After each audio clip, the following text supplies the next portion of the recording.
I can feel the dragon's presence. I must inform Lady Winifred, the knight mutters. You feel impatient, determined not to let the order beat you to it.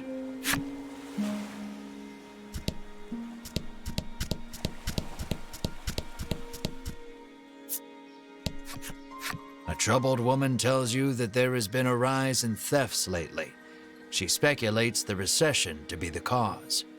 She claims that even the cold medicine she always has on hand has disappeared. She narrows her eyes at the crowd, suspecting there is a thief among them, and offers a reward for the return of the medicine. Your ears perk up at the word reward, and you immediately agree to help expose the dirty thief.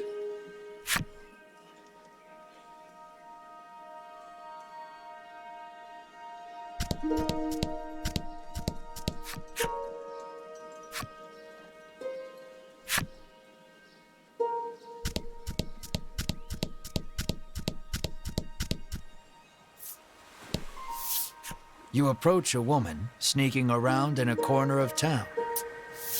Hearing your voice, she turns in surprise. You see a vial of cold medicine clutched in her hands.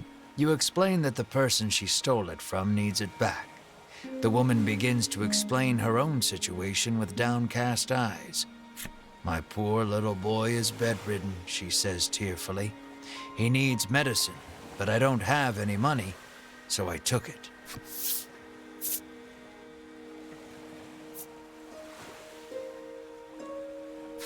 Hearing her tale, you are overcome by sympathy and decide to look the other way. She thanks you and hands you something, apologizing for not having more.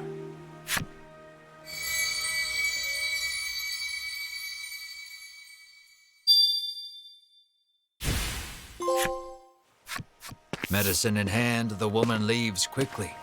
Now then, what to tell the other lady?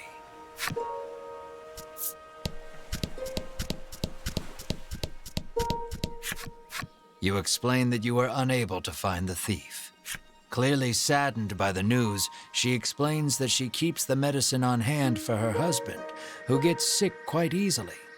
She laments that she may not have the money to buy more. Unsure if you made the right choice, you return to your journey with a heavy heart.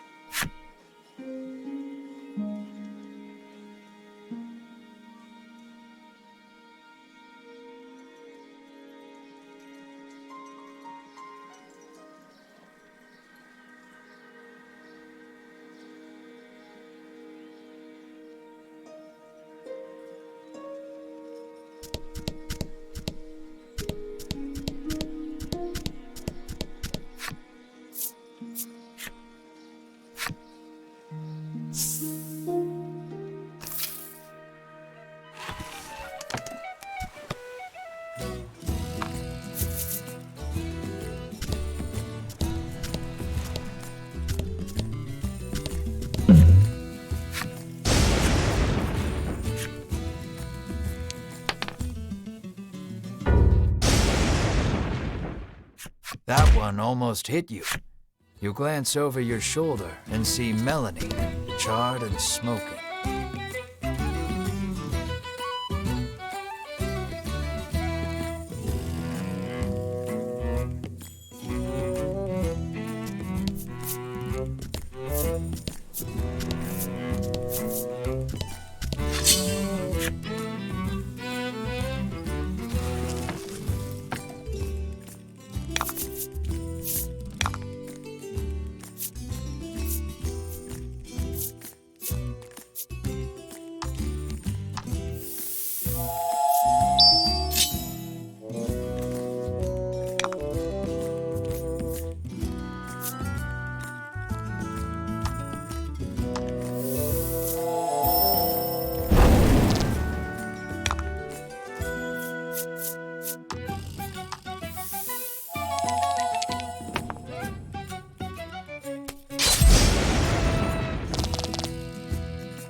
Street.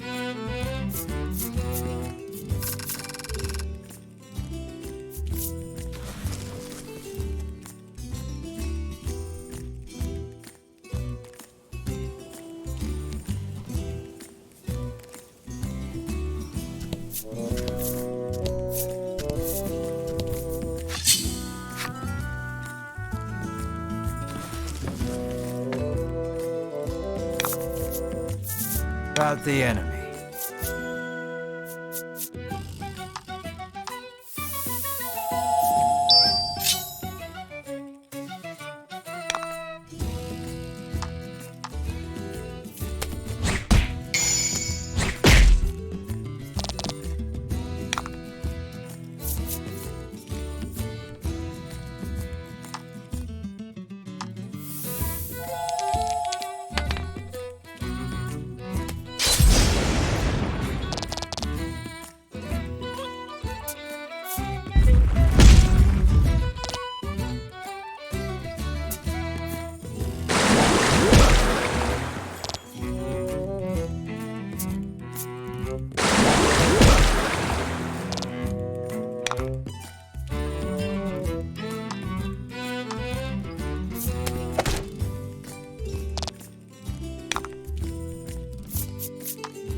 About the enemy.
There is a sign on the door. Not home. Come back later.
Excellent.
You spy a rather large number of monster prints on the ground. A wry smile plays across your lips as you remove the scrap of paper from your pack. You pull from your pack the note a monster dropped near the musty tower. You feel around in the grass for a few moments before your hand strikes something surprisingly firm. The scrap of paper tells no lies. You greedily open the chest.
Congrats.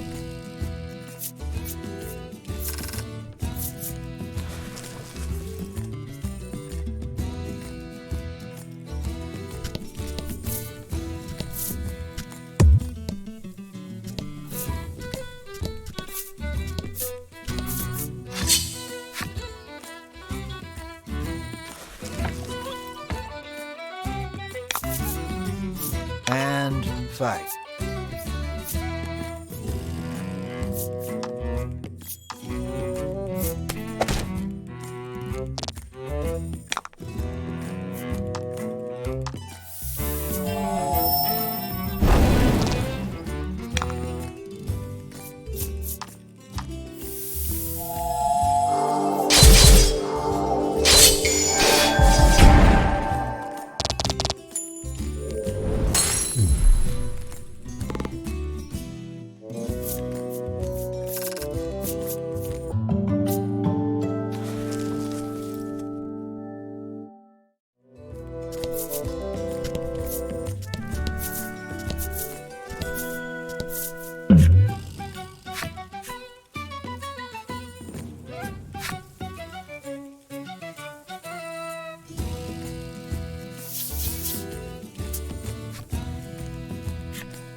Nice work.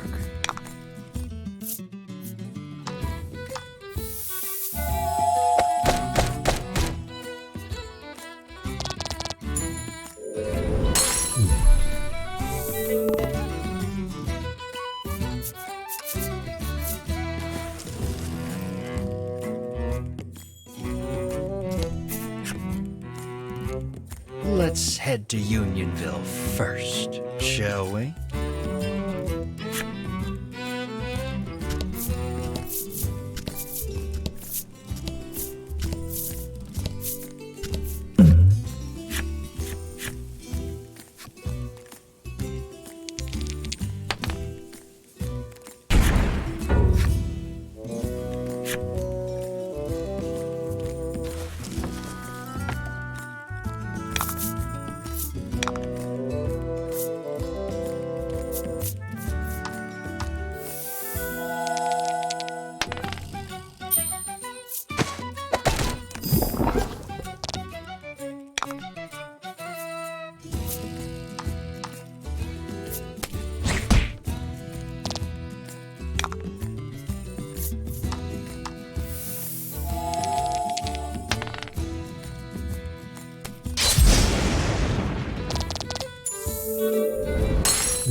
Don't hold back.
You see something approaching from up ahead. A monster, Melanie shouts, readying for battle. Mr. Flobby, get back here. It's dangerous out there, a young girl chides, taking the creature back to the village. It seems you've finally arrived at Unionville, a village where humans and monsters live together in peace.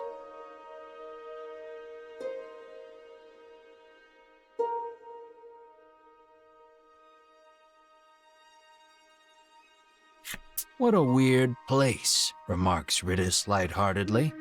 I like it.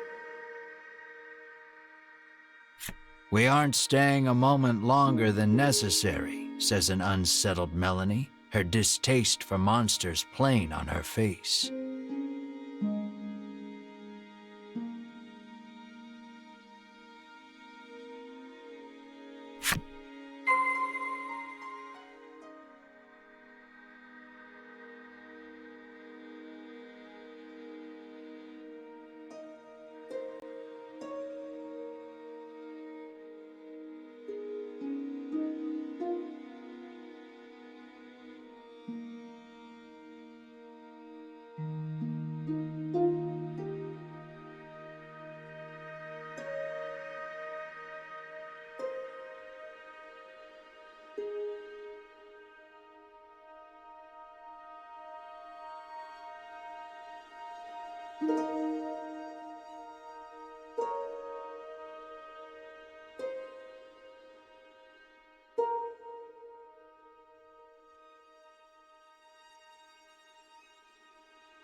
The woman frowns deeply, claiming the cakes she bought for her beloved furball have all been eaten by someone else. A quiet furball sits with crumbs around its mouth.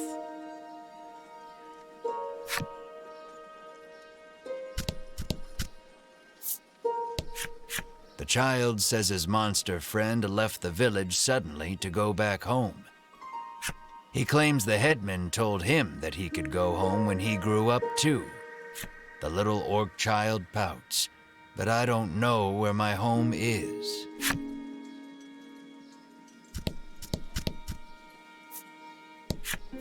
You ask the old man if he knows anything about the dragon. No, sir, he answers. All I know is that it brings more trouble to this already troubled world. But our headman is a wise and worldly man. He might know something, he remarks, pointing at a house not far away.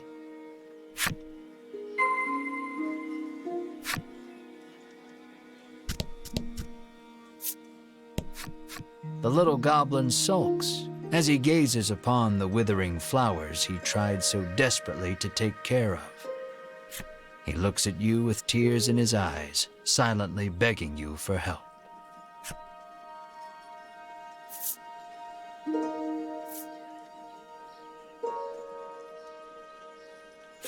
You search your bag for salve, but come up empty-handed.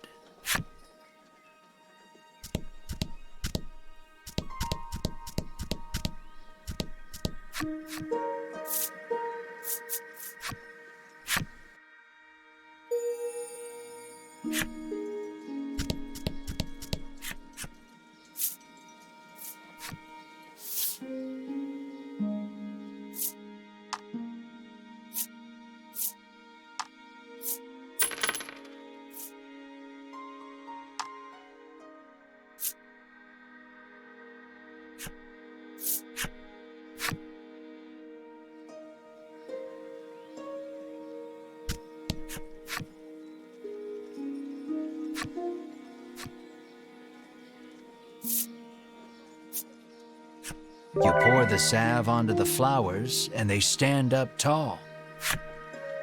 The goblin cries out in happiness and thanks you for your help. He then holds something out to you.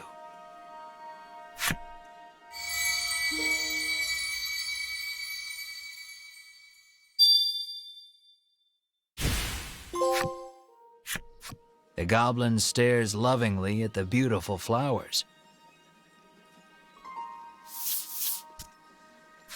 and gobbles. Healthy flowers are the tastiest, he proclaims in glee.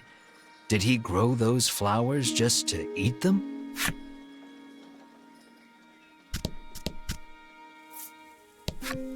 A young boy wanders up to your group in wide-eyed wonder.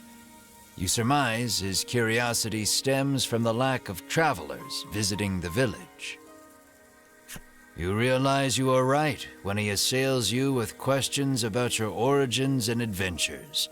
The Inquisition leaves you exhausted.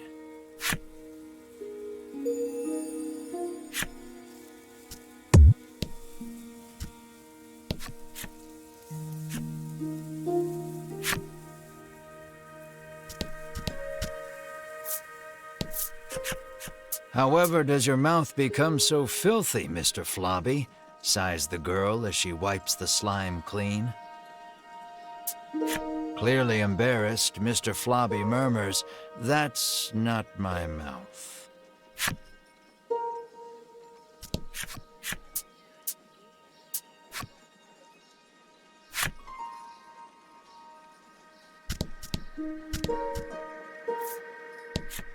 The little orc child is engrossed in a fairy tale.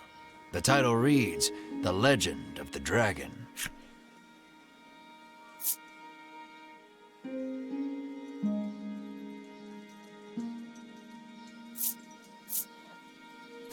You take a peek into the picture book and come across a passage that piques your interest. To where, you wonder, then recall that this is merely a fairy tale.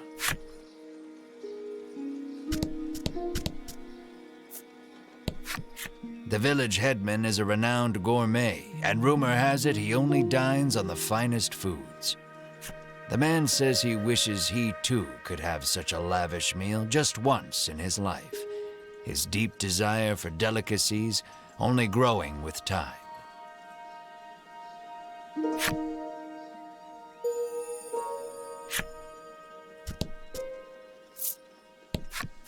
Wow, a new friend, and so big too, the furball exclaims in glee as it rushes over to Mar.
Mar stares off into the distance as the furball snuggles up to his leg.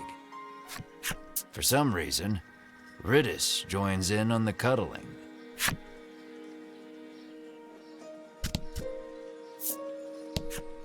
Lately, a suspicious man cloaked in black has been seen wandering about the village outskirts. The old woman looks at Melanie and remarks that he was dressed just like her.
Any travelers with magic? It appears the headman's long-standing pronouncement on the welcoming of all magical creatures also applies to you and your party.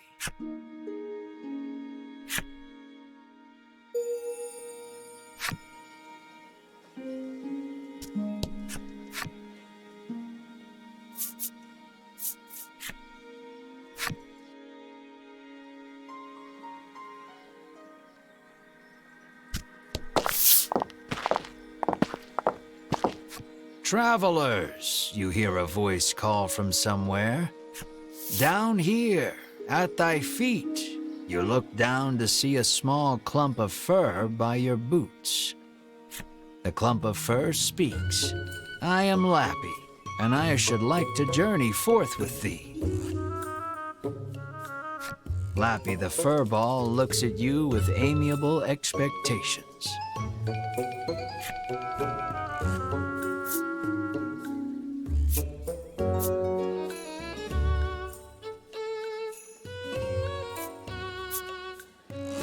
Why do you want to join us? You ask candidly. I heard a voice calling my name, so I must find to whom it belongs, he answers with a faraway gaze. No more monsters, comes Melanie's cold reply. When you say more, do you mean Mar? You ask, but Melanie doesn't answer.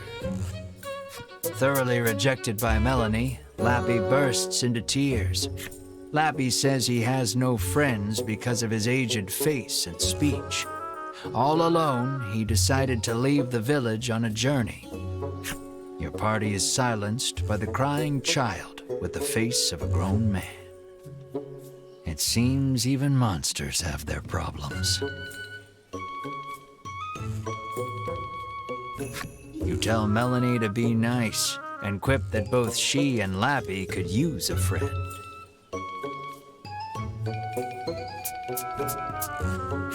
Exhausted from arguing with you, Melanie half-heartedly agrees. Fine, we can be friends. However, she says that they are on a dangerous journey to defeat the dragon. As such, they cannot take a child with them. Lappy leaps up and hugs her in his excitement, exclaiming, "Thou hast made me so happy."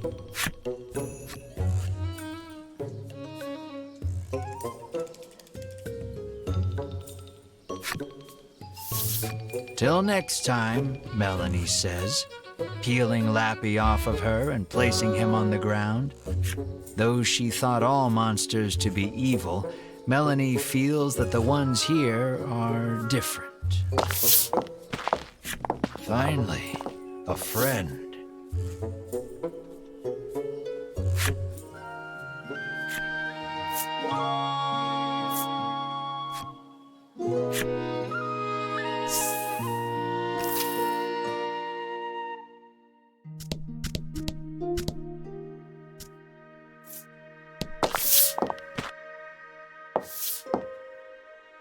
You bow, but before you can speak, the man suddenly introduces himself as the village headman.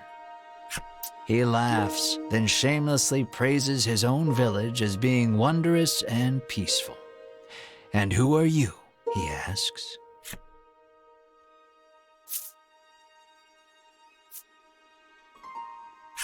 After explaining that you are on a quest to defeat the dragon, the headman invites you to rest your feet a bit in his village.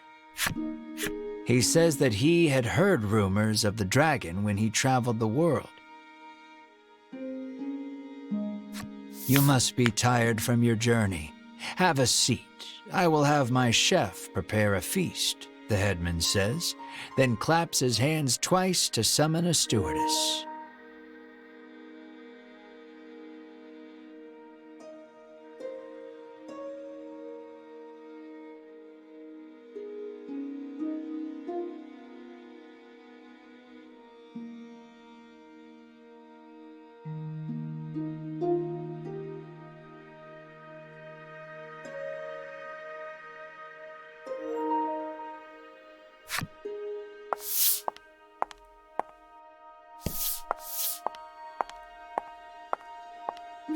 Extravagant dishes that you have never seen before are placed on the table before you, each one looking more delicious than the last.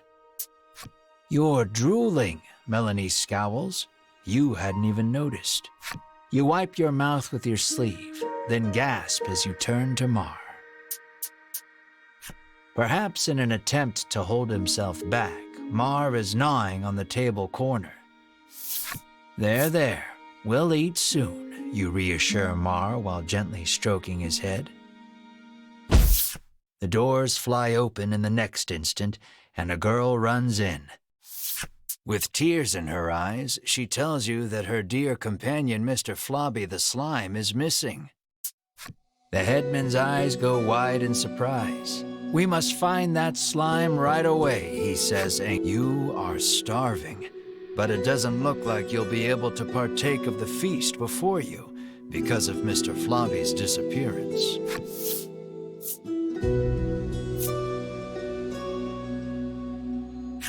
We will find your slime, and then we feast, you add quietly.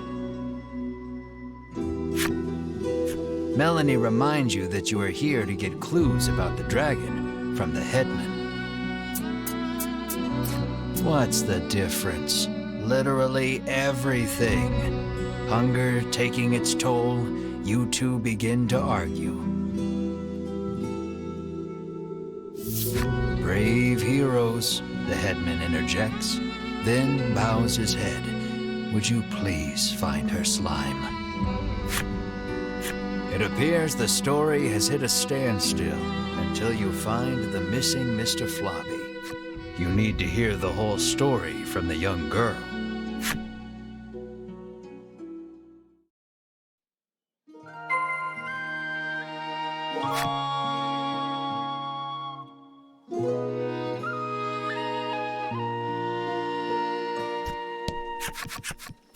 The girl sobs, wailing about the missing Mr. Flobby. Melanie places her hand atop the girl's head and promises that your party will find her companion. The girl then hands something to Melanie. It looks like the muddy handkerchief she used to wipe Mr. Flobby. She asks Melanie to wipe Mr. Flobby with it after you find him. The girl claims to have searched the village but cannot find her friend anywhere. Regardless, looking aimlessly outside the village would be a waste of time. You decide to collect more information in the village.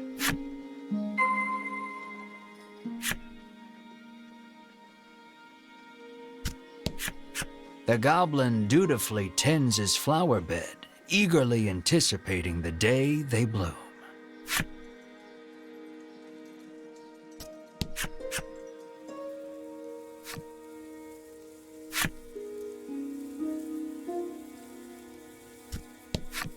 It seems like the girl who left the headman's house ran away in tears. The elderly man says she cannot have gone far.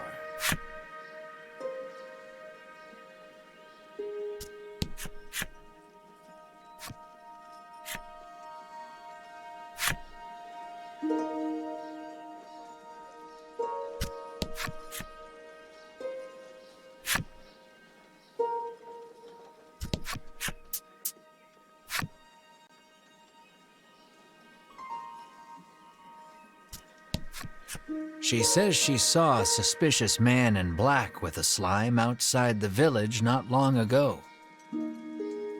She claims they went northwest together. Did that man take Mr. Flobby? You resolve to leave the village in search of the pair.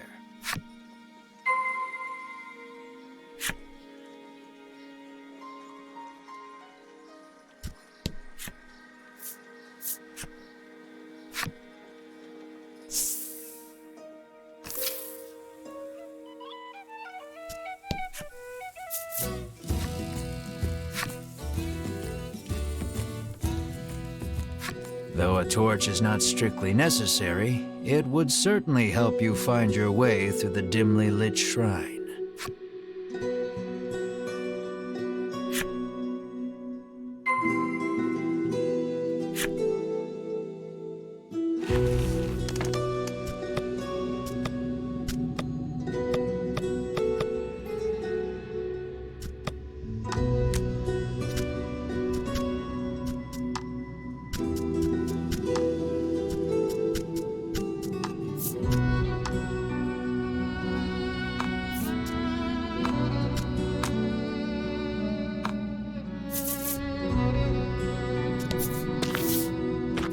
Your footing is obscured in the dimness of the shrine. You should probably proceed with caution. Though I understand, you go forth slowly but steadily, taking it one step at a time. You take a good look at the floor and see it lined in trails of viscous liquid. No doubt a slime or 200 have passed through here.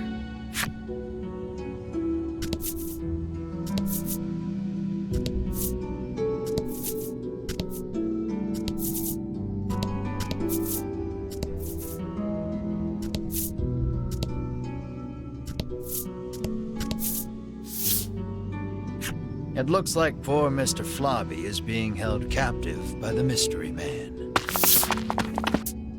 Hand over that slime, you shout to the man in the dark. You speak as if I kidnapped him, he remarks, curtly turning to face you.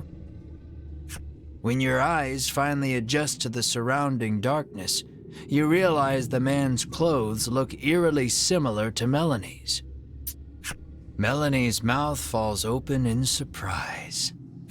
It seems the man has noticed Melanie as well. It looks like the two know each other.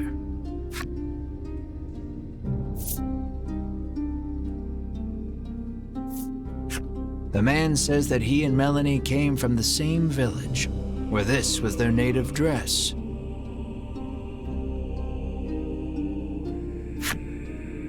The man's revelation makes you realize that you know almost nothing about Melanie's past.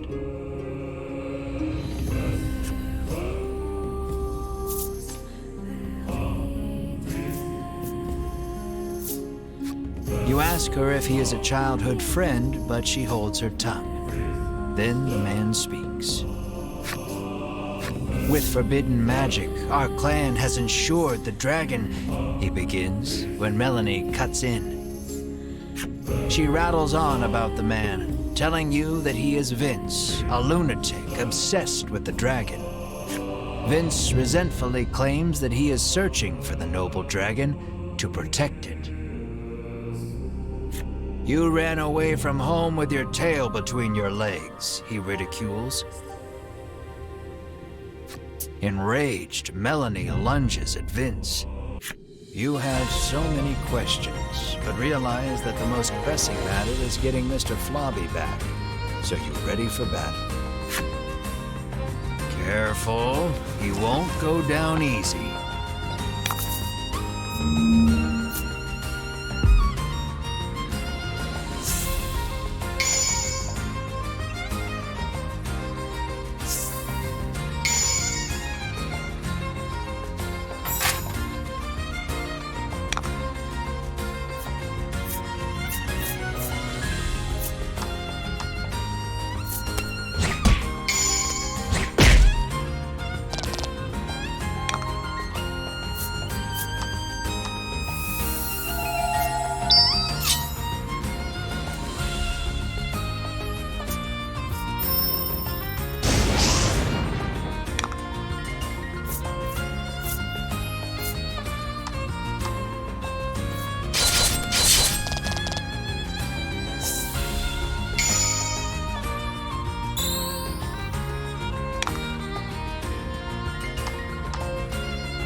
During the fight, Vince asks, "Do you know the truth about that village?" The headman may look like a nice old man, but he keeps those little monsters around too, he begins, but before he can finish, Winifred, Hedwin, and Berwin of the Ivory Order appear. The three brush you aside, fixing their attention on Vince. "So you are the one who disturbs the peace," they exclaim, then charge at him. The Ivory Order and that false justice they serve are the true evil here, he retaliates, fighting back.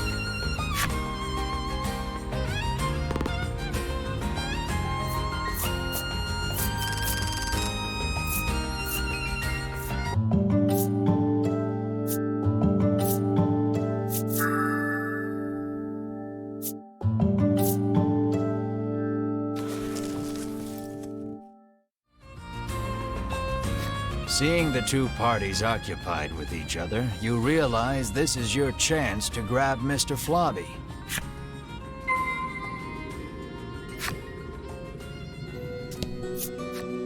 Perhaps wary of humans, Mr. Flobby dashes out when you draw near.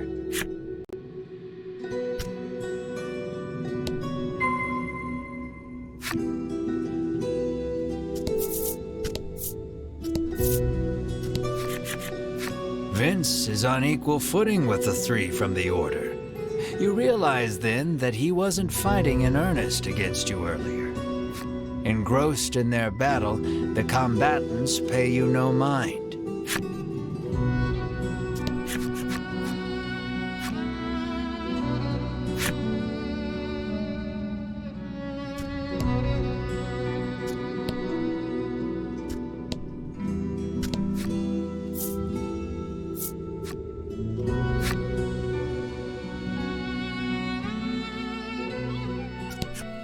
When you reach out to grab Mr. Flobby, he suddenly attacks.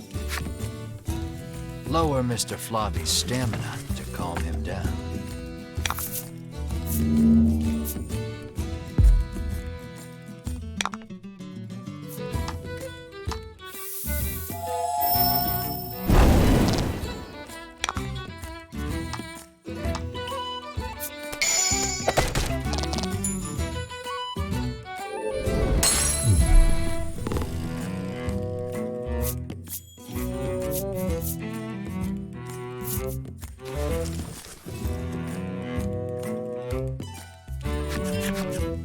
Exhausted from the fight, the raging Mr. Flobby finally stops attacking.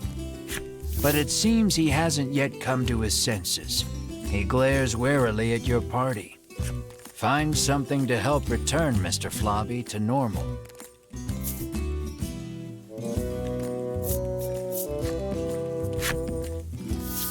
You wipe Mr. Flobby's mouth with the handkerchief you received from the girl. Then you hear a quiet voice speak. "That's not my mouth," Mr. Flobby murmurs bashfully. It looks like the girl's familiar scent on the handkerchief returned him to normal. Having regained his senses, Mr. Flobby heads back to the village. You place the increasingly sticky handkerchief in your bag.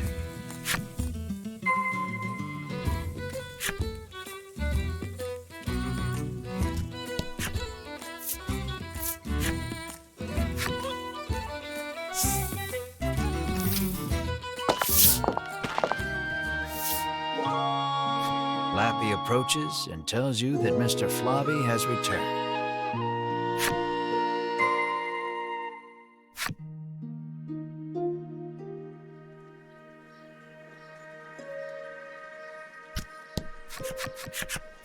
The girl is ecstatic that Mr. Flobby is finally back home.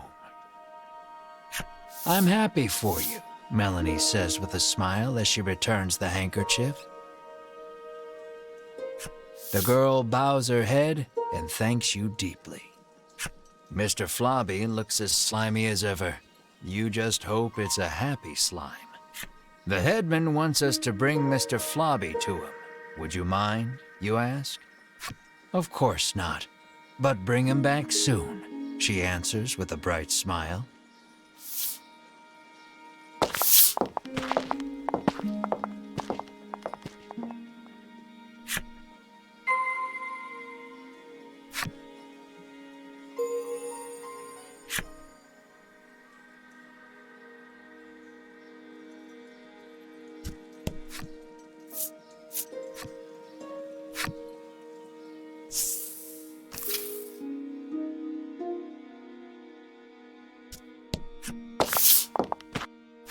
"I'm so happy to see you safe and sound," the headman exclaims, giving Mr. Flobby a hug.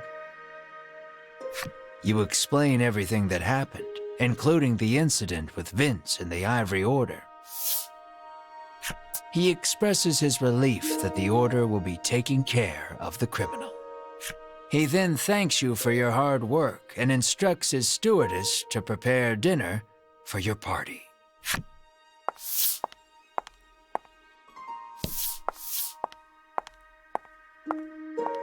You can feel your collective mouths watering at the sight of the lavish meal before you.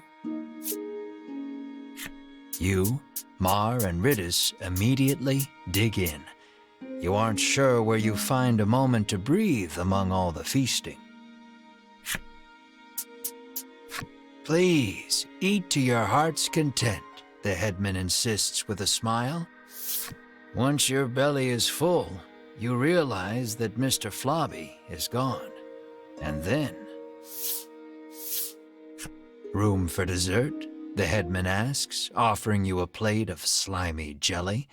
You feel your stomach churning at the very sight of it. The color strikes you as familiar, and the stickiness sends a shiver down your spine.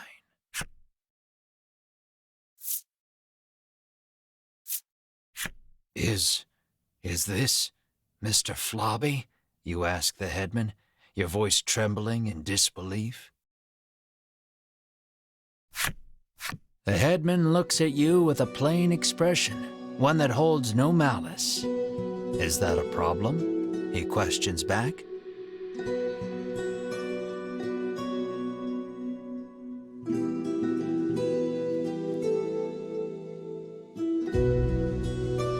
This dish is a masterpiece, he remarks with a light-hearted chuckle as he gazes at the jelly.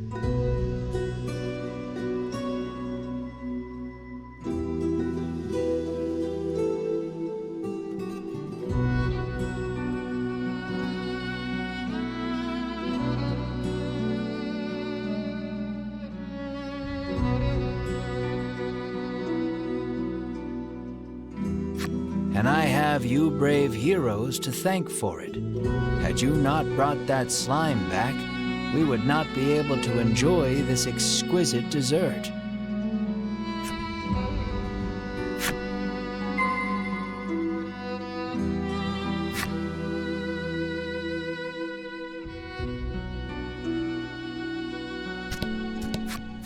Are you full? He asks, seemingly concerned at your silence. It would be a shame to let something so splendid go to waste.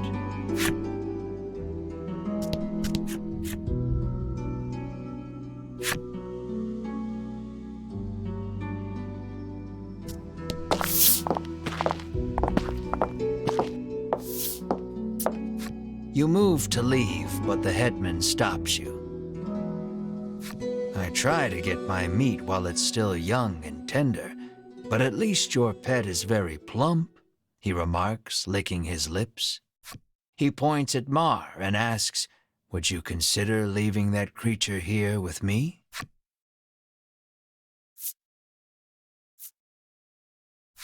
Never, you refuse flatly, not bothering to hide your discomfort. Think about it, he entreats, and then...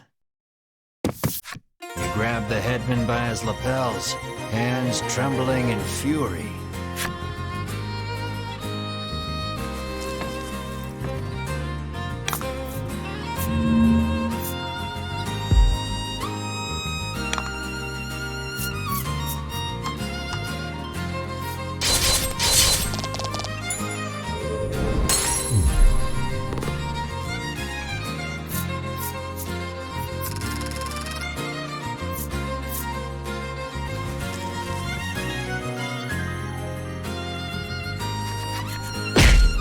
You pummel the headman with all your might.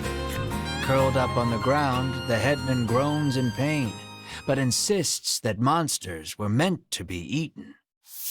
You hug Mar tightly, reassuring him that you will not hand him over to anyone. Mar looks at you with his round eyes and mews softly.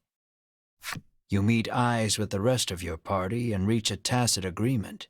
Together, you all stand and leave.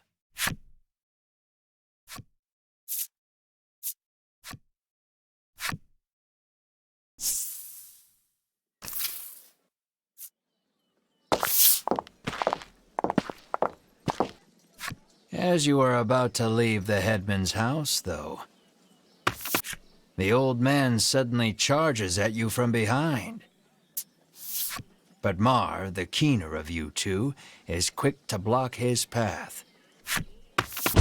With a crash, Mar and the headman tumble to the ground. From the headman's hand falls a small blade. It clatters to the ground, covered in blood.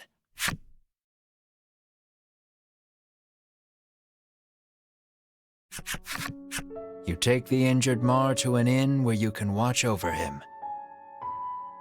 You gaze at the unconscious Mar with concern.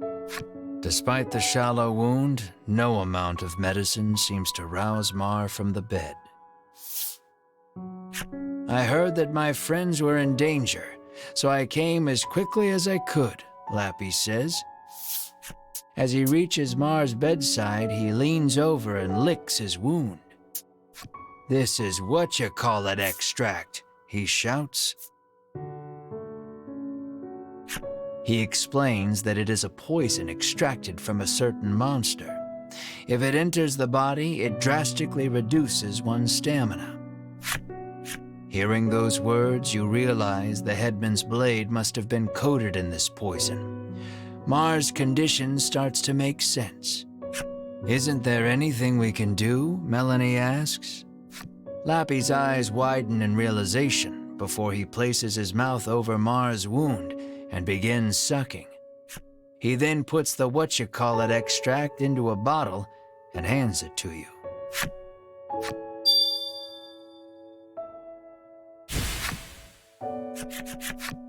Lappy says that if you follow the road south of the village, you will reach Shoreland. He tells you to give the extract to the famous nutritionist there.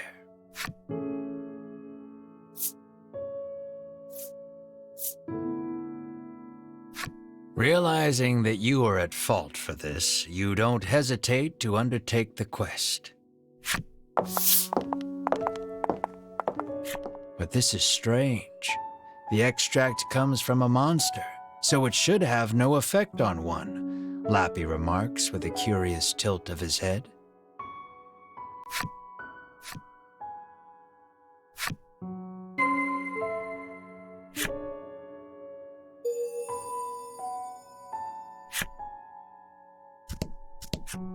He urges you to hurry on to Shoreland and find the nutritionist.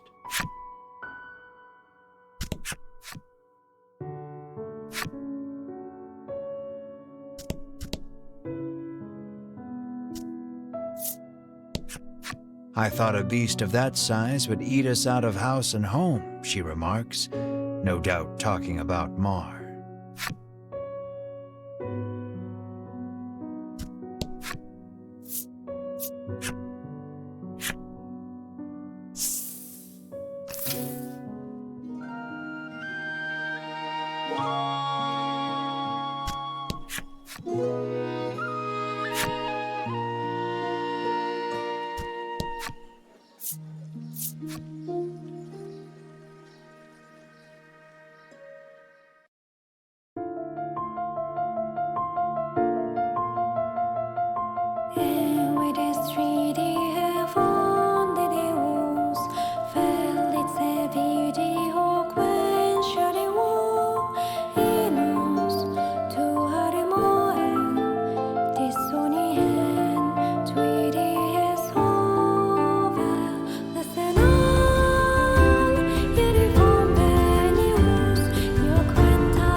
The sign on the door reads, "The Great Nutritionist Oreo."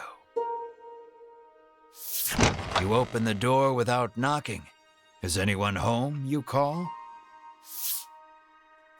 A muscular man emerges from the back.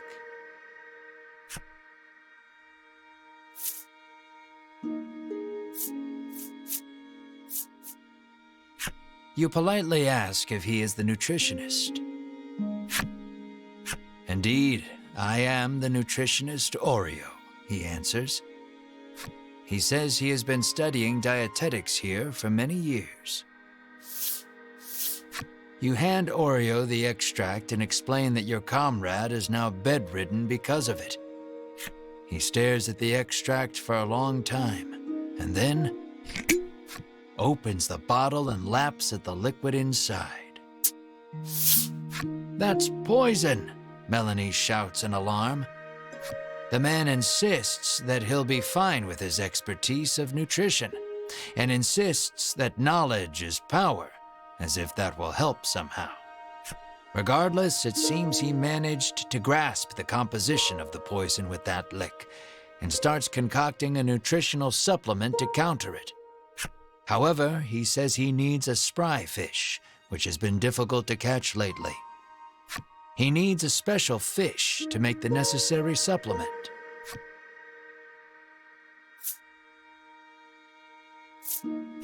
When he explains that you can catch one in the surrounding sea, Riddis confidently interjects. She shows you a page from her ancient tome, which explains the ecology of the fish in detail. "That book comes in handy from time to time," Melanie remarks in surprise. Oreo gasps as if remembering something.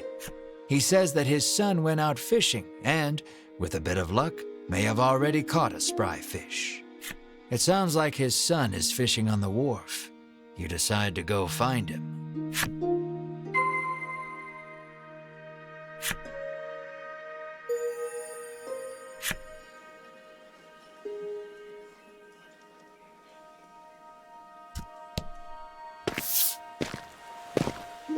You see a young man with his line in the water and call out to him.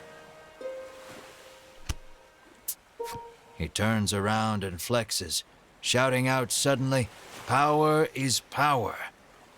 You stare, enchanted by his bulging musculature. There is no doubt in your mind that this is Oreo's son. He asks if you have business with him.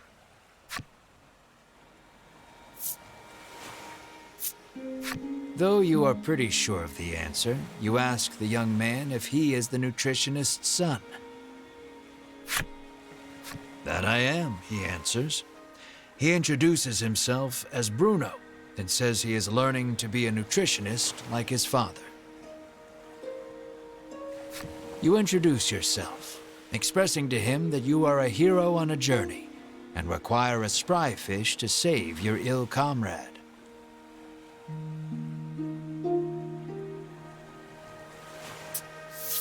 His eyes begin to sparkle the moment you utter the word hero, and he becomes engrossed in your tale.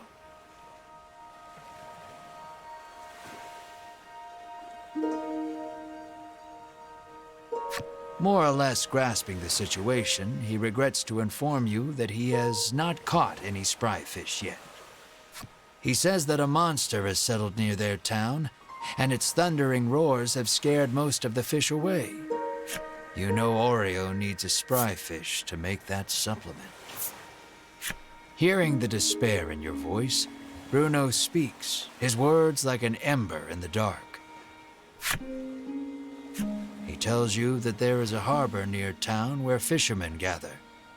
Perhaps you can find the fish you seek there. You thank him for the information, Then head to the harbor with your comrades. Just as you are about to leave, Bruno offers to escort you there. Is it a reward you're after? You are about to ask. But Melanie smacks you on the head before you can voice it and allows him to come along.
Bruno looks ecstatic that he was allowed to join your party.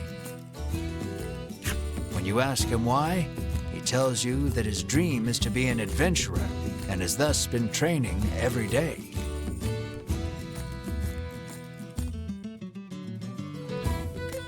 But his father, famed in the world of nutrition, forced him into following in his footsteps.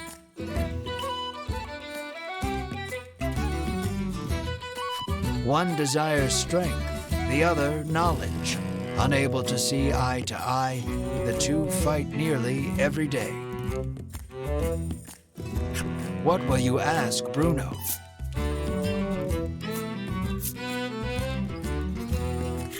You ask Bruno about his sword arm, saying you are something of a swordsman yourself. Bruno replies that he specializes in hand-to-hand combat, then flexes his bulging biceps as proof. Apparently, he only carries around a sword to look like an adventurer. Curious about his attire, you ask why he does not wear armor. He confessed that he once wished for armor, but deemed it unnecessary after gaining so much muscle. In that moment, you realize something. While his passion for being an adventurer is true, he is dumber than a sack of rocks. The words "birds of a feather flock together" run through your mind, but you quickly chase them away, afraid of what that means for you.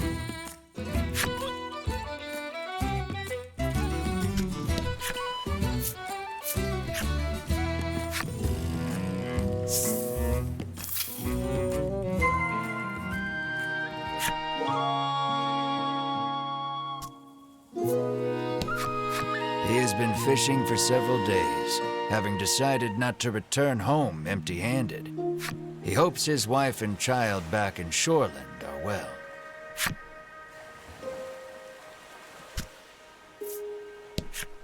The woman says she has been waiting here for days, worried about her husband, who has yet to return.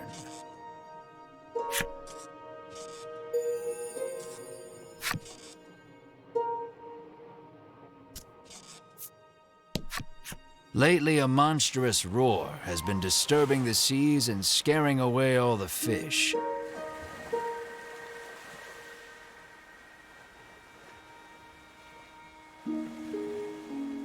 He sighs, lamenting that his catches have been poor as a result.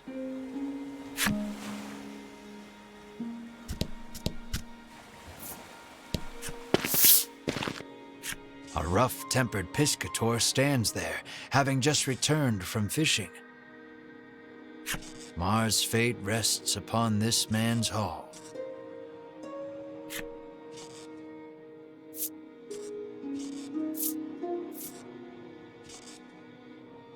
Terrible, he says, showing you the few fish he's caught. Inside, you see a spry fish, Bruno shouts.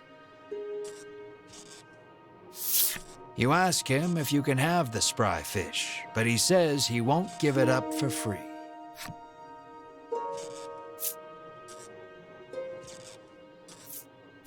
When you ask how much it will cost, he gives the absurd price of 1 million gold pieces. You're heartless, Ridis pouts. The man is enraged by the rude response. Just then, Bruno prances forth and shouts, "Stop right there!" Your fisherman muscles are simply sublime, he exclaims. He challenges the man to a competition of muscles with the spry fish as the prize. The piscator seems interested and agrees on one condition. If you lose, this one's all yours, Melanie says, patting you on the shoulder. Then let the carnival of might and muscles begin, Bruno roars, completely fired up. Your puny body is no match for mine, the piscator shouts back, throwing a punch.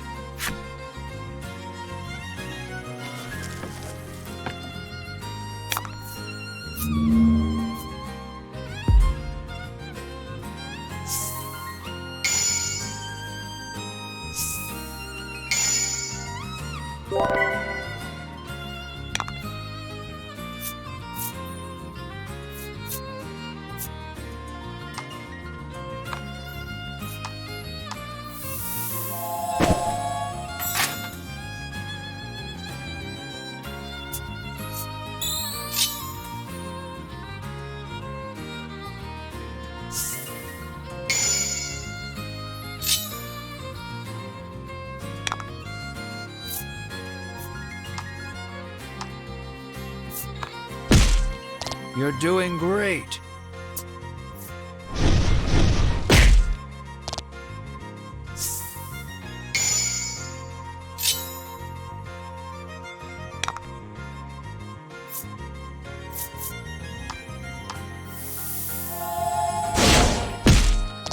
A battle of beefiness.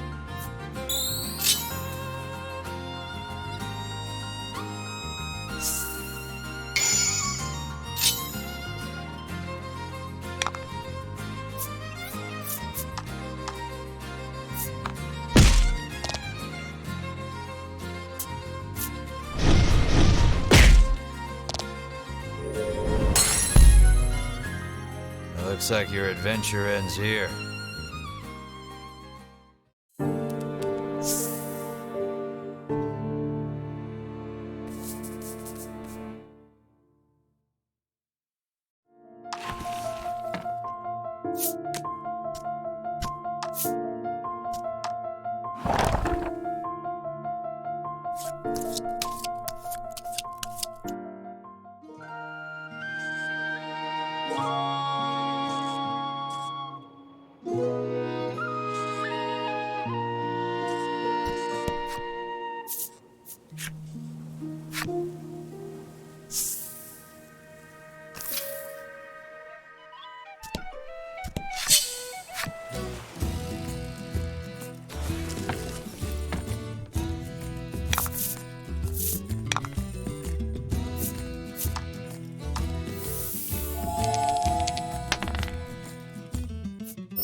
Lately, a monstrous roar has been disturbing the seas and scaring away all the fish. He sighs, lamenting that his catches have been poor as a result.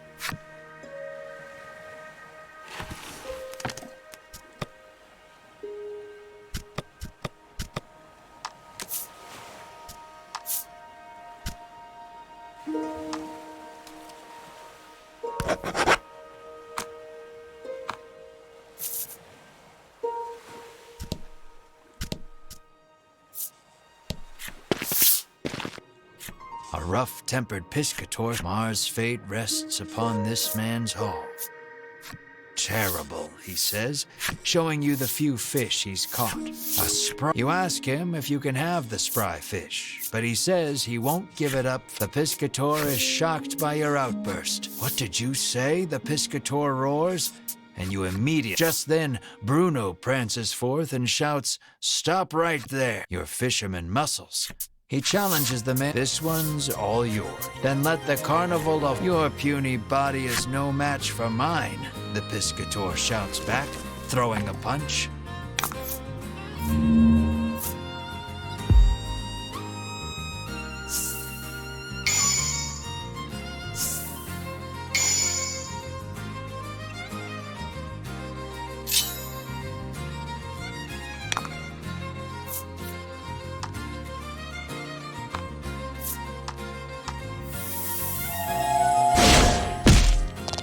Looking ripped.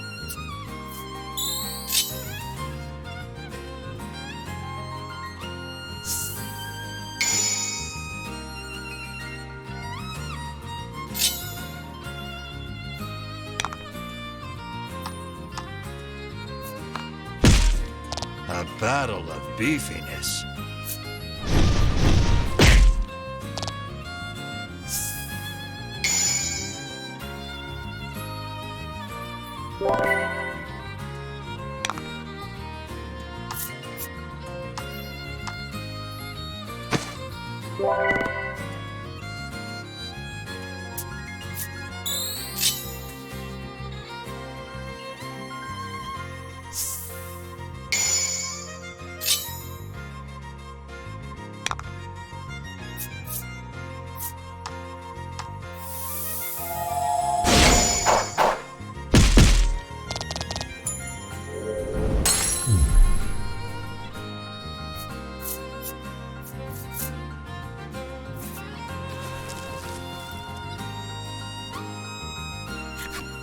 His victory sealed, Bruno strikes a glorious pose and shouts out, "Witness the power of power."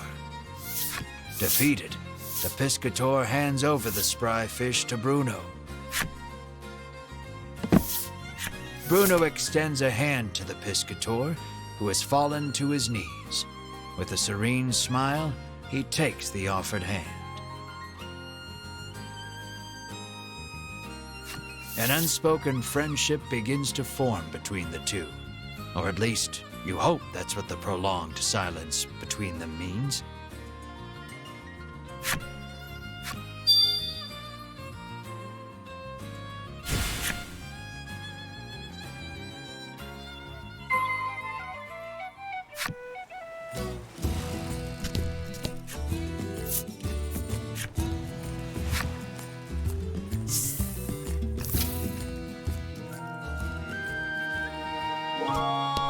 As you near the boat, one of the crew shouts that you're in the way.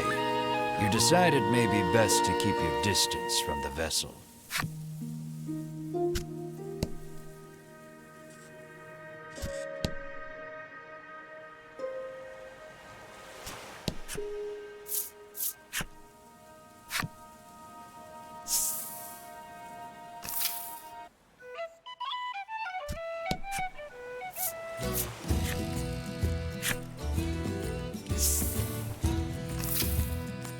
With the spry fish in hand, you head back towards Oreo's clinic. Bruno looks at your group sadly, reluctant for this little adventure to end.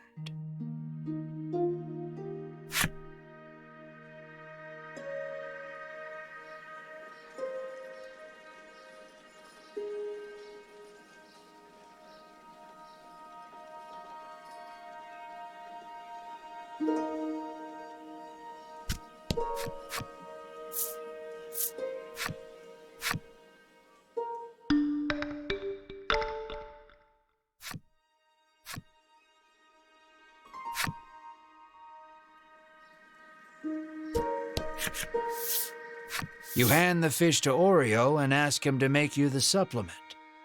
"Give me a moment," he says, then takes the fish and heads into the back.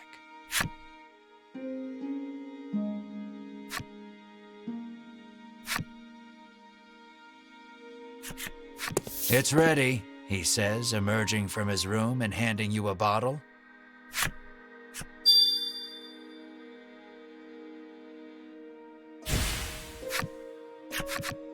You hope this will get Mar back on his feet. You need to get back to Unionville on the double. But before that...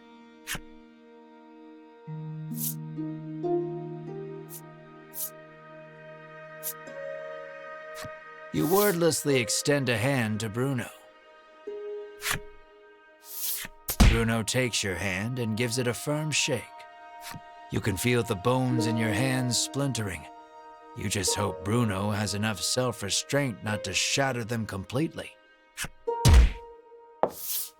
You make a mental note never to shake hands with him again, then turn to leave. But Bruno stops you and says he wants to journey with you just a little longer. But Oreo is quick to douse the flames of his desire. You will stay here and study, he commands.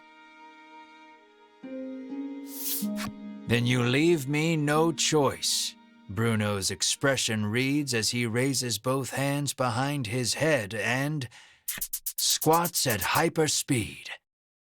"I want to show this power to the world," Bruno proclaims to his father.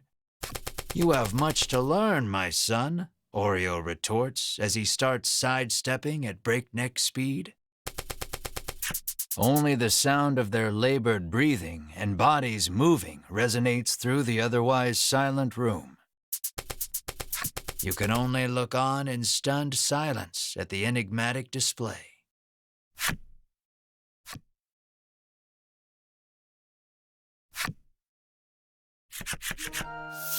Bruno falls to his knees, panting. "This is my limit."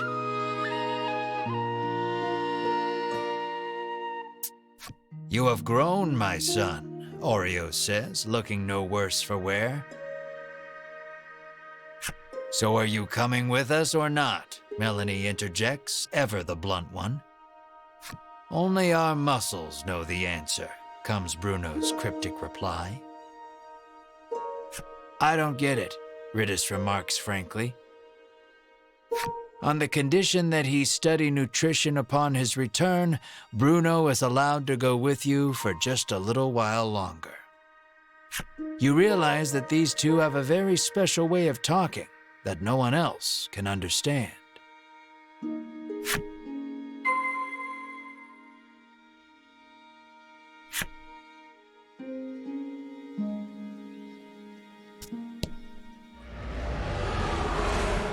Hearing yet another roar in the distance, you realize you need to get the supplement to Mar so you can investigate the sound together.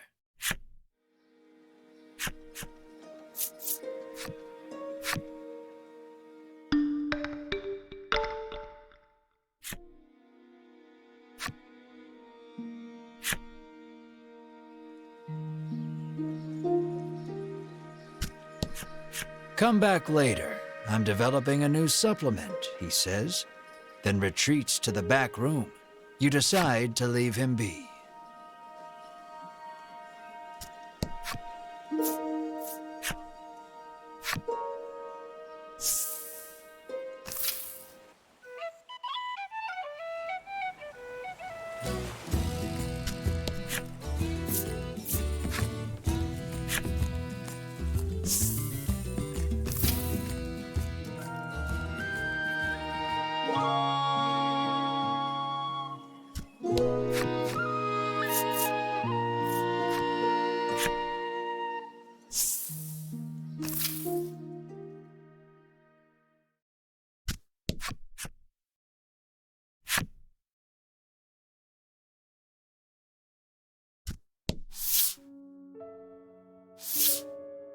Mar lies listlessly upon the bed, looking somewhat haggard.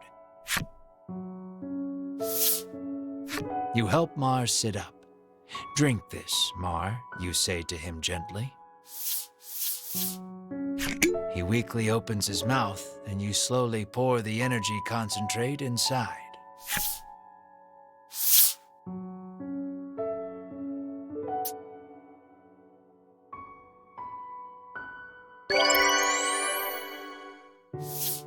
Mar abruptly bolts up and turns his head toward you with a puzzled look.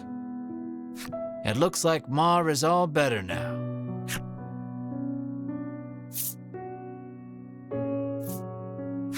You give Mar a tight hug. Mar mews softly in discomfort. Overcome with joy, you sob and stroke Mar's head. Melanie and Riddis watch you too with a smile. Bruno is deeply moved to see nutrition bringing a smile to others.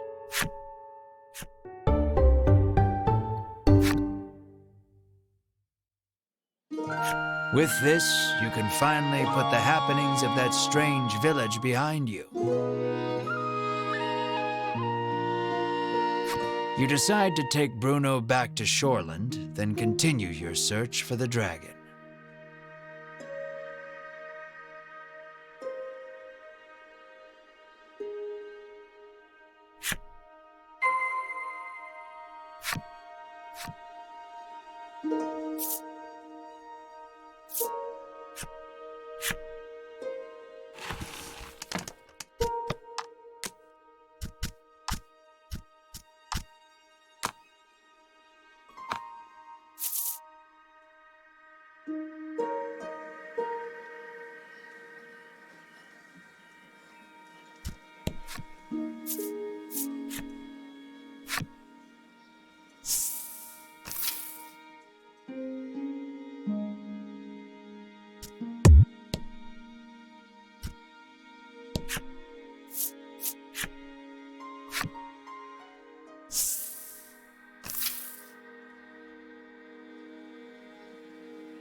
The girl sighs.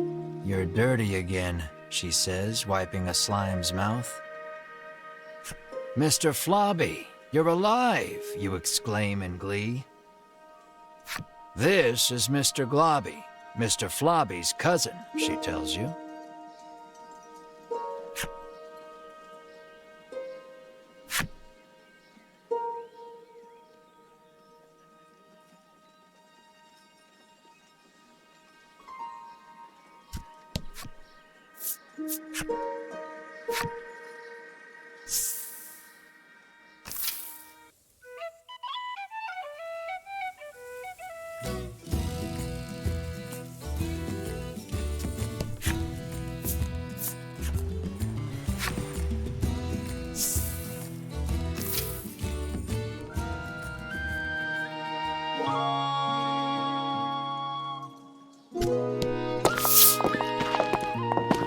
You arrive at Bruno's house. Though he seems to want to adventure a little more, he reluctantly enters his house.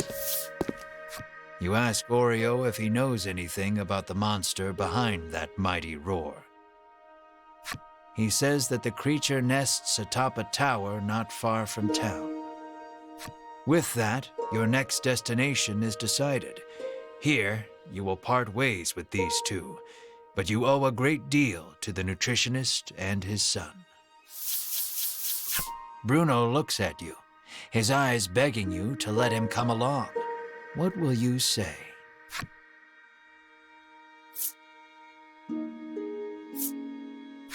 "Let us defeat the dragon together," you say to him. You are sure his power and knowledge will come in handy against the beast. And you realize with a grin, he will be so happy just to come along that he will not want a share of the reward. Bruno is happy he can continue the journey, but Oreo stops him before he can get carried away.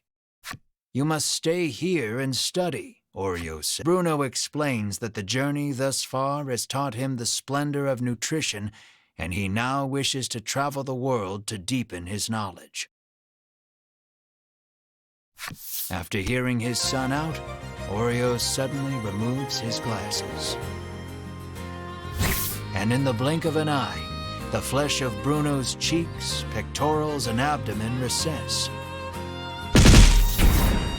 And Bruno is lifted off his feet with a dull roar. Your eyes go wide at Oreo's assault, which was too fast for your eyes to catch. Knowledge of nutrition can help save lives, but also strike down enemies, Oreo said. Wow, nutrition is incredible, Ridis marvels, not putting too much thought into the events before her. Knowledge is the true power. You tremble, never wanting to make an enemy of Oreo. Though Oreo still deems his son's knowledge insufficient, he tells him to travel the world and surpass him someday. Thank you, Father, Bruno says from the ground, moved to tears by the strength of Oreo's knowledge. So it comes to pass that you journey to the tower with Bruno to find the roaring beast.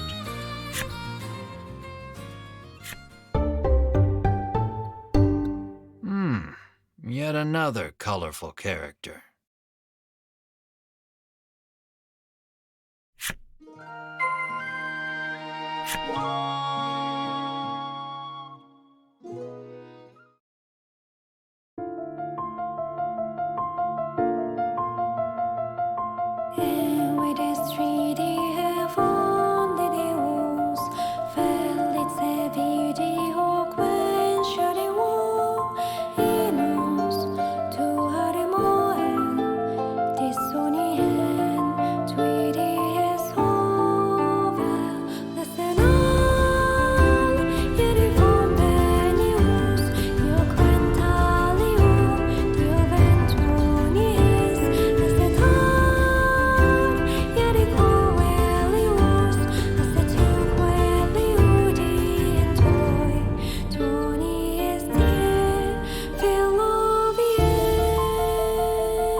We have finally arrived at the Tower of Legend. Is everyone ready?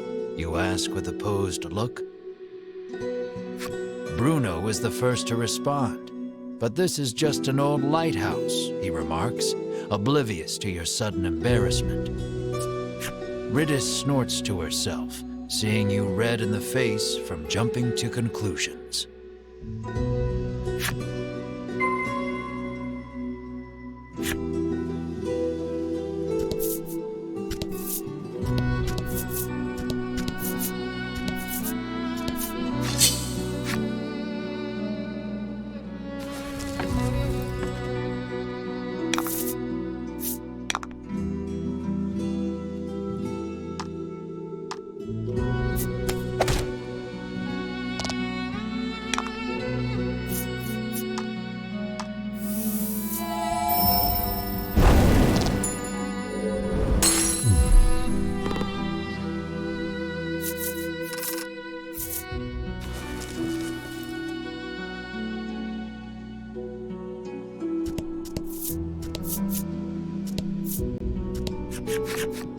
It appears this sturdy door has a magic seal on it. Unfortunately, it is out of her realm of expertise. Ridis rolls up her sleeves and shouts, "Open Sesame!" You swear you have heard these words somewhere before. You all watch in silence as the door stays shut. You snort to yourself, seeing Ridis red in the face.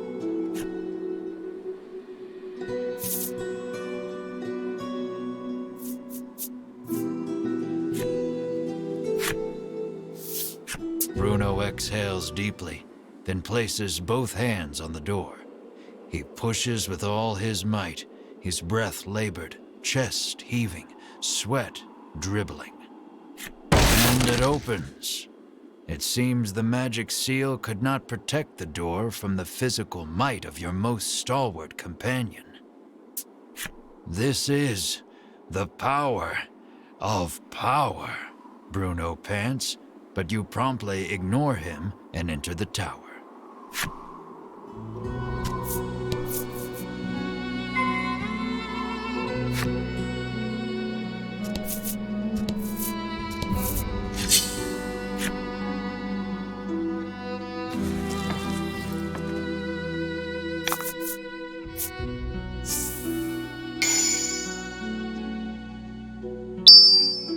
Don't hold back.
Don't hold back.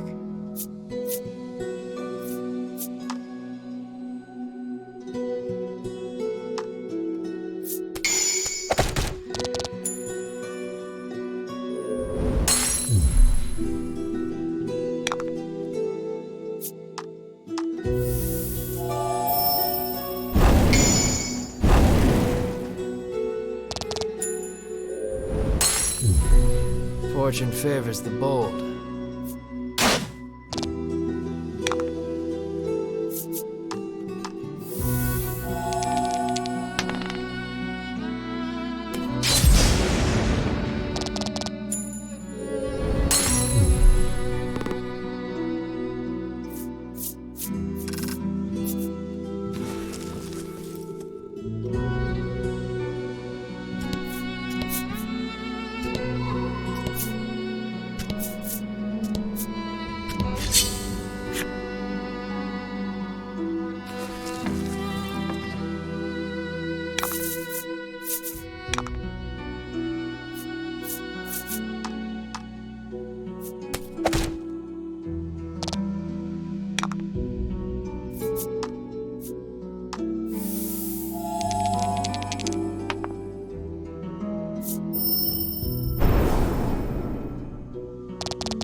fortune favors the...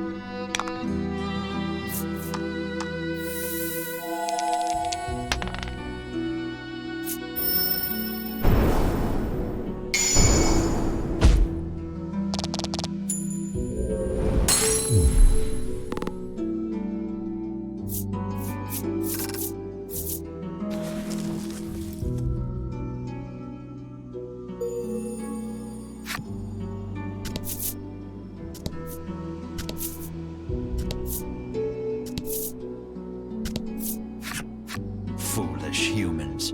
Did you come here to consign the drops of salvation to oblivion? The monster asks. It sounds like he is saying something important, but you do not understand it in the slightest.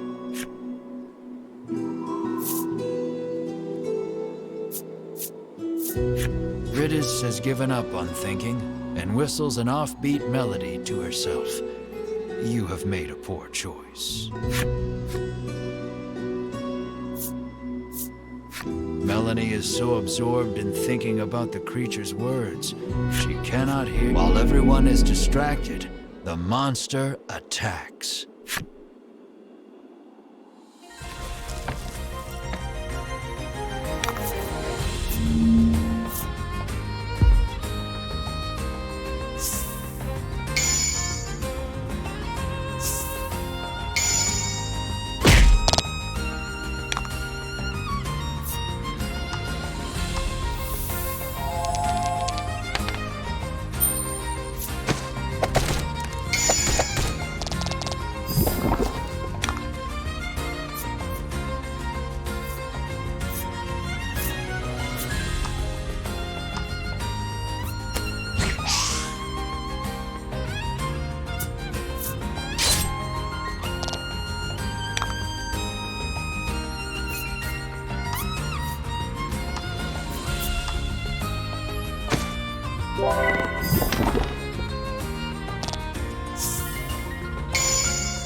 was lucky.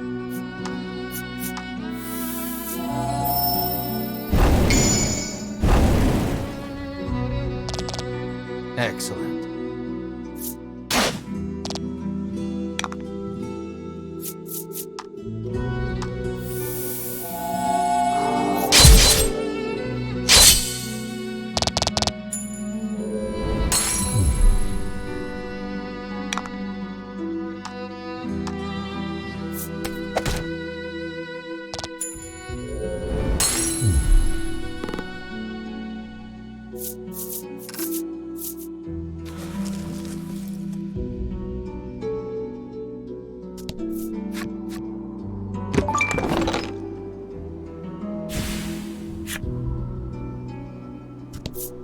Your footing suddenly crumbles. With no way of saving yourselves, you fall downward. Once more from the bottom.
Something glimmers on the floor.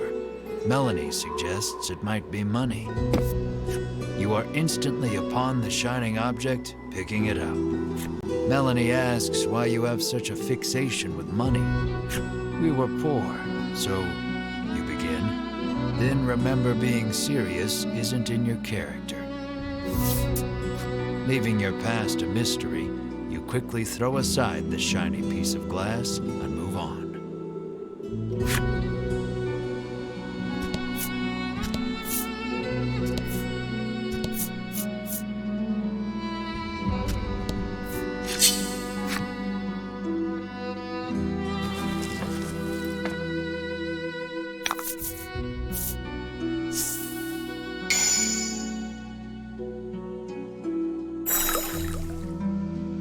Let's do this.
About the enemy.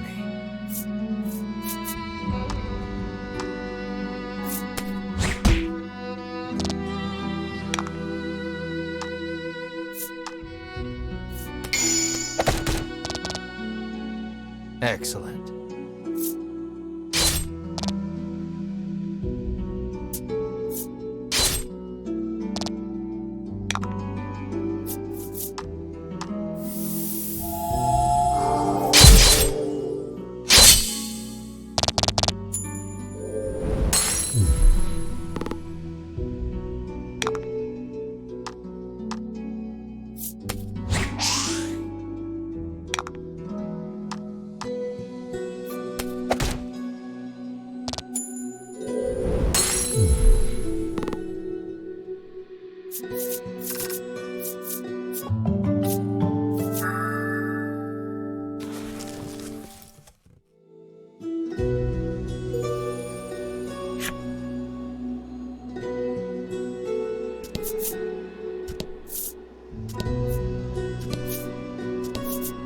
The ground collapses beneath your feet. You fall together with the rubble. Third time's the charm.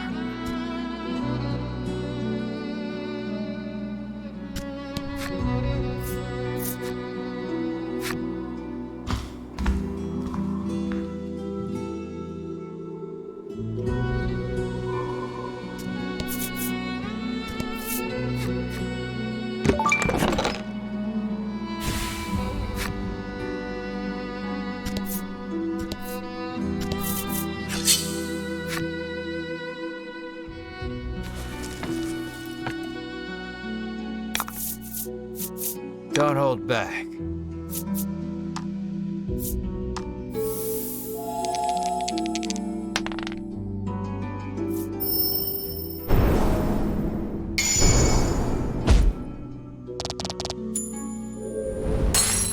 Excellent.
Don't hold back.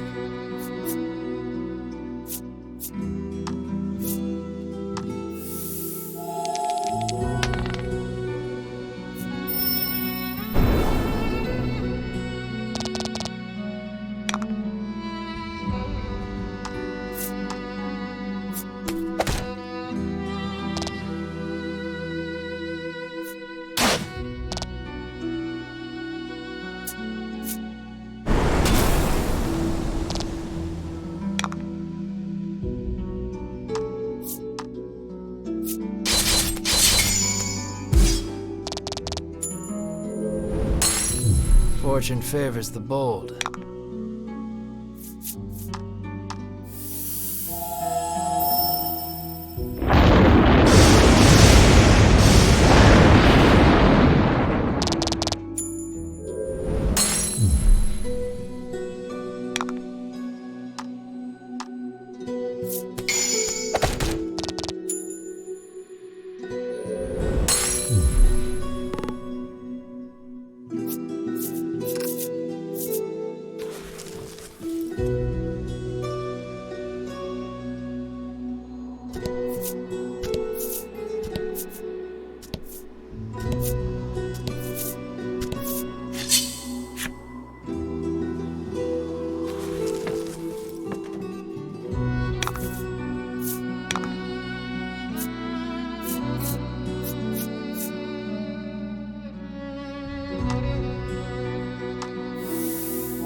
I was lucky.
And fight.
Have you savages no mercy? The dragon's heart and body have already been reduced to naught, it says. It sounds like he is saying something profound, but you do not understand it in the slightest.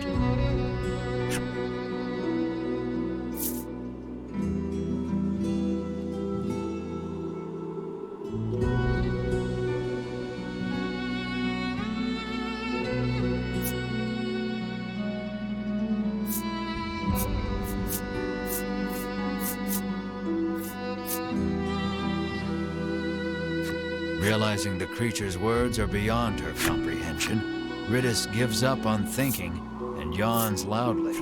Melanie considers the words, but cannot seem to concentrate, with the oppressive heat radiating from Bruno's sweltering pose.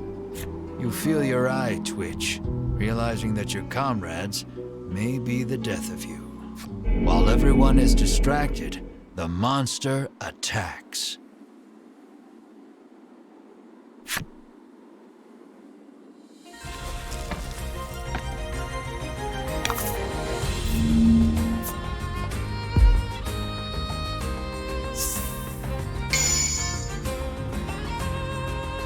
And fight.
Though the battle is over, you cannot stop thinking about what those monsters were saying.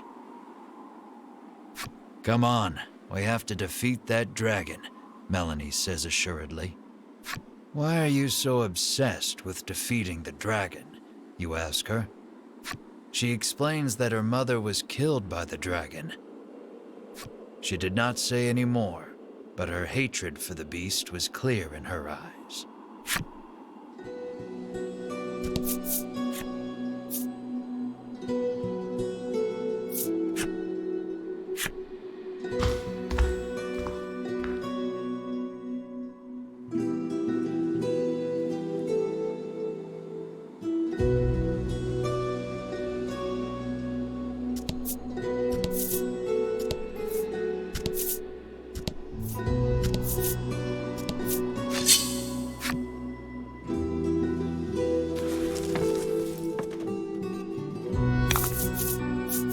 And fight.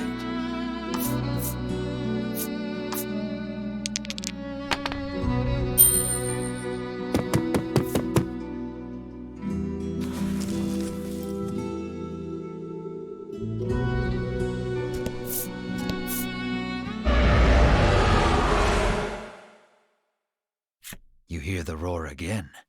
It seems to be coming from the upper levels.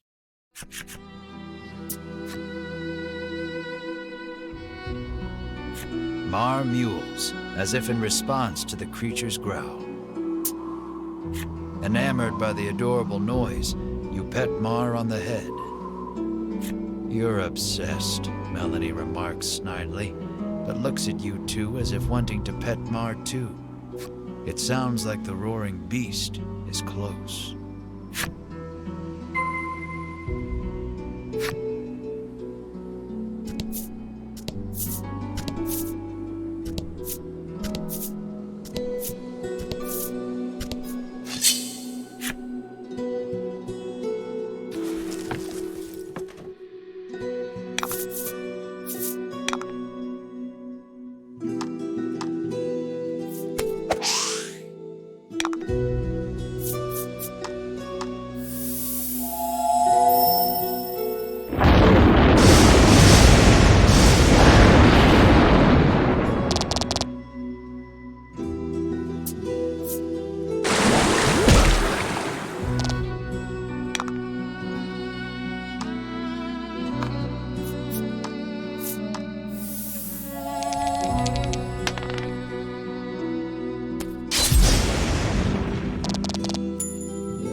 About the enemy.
Excellent.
And fight.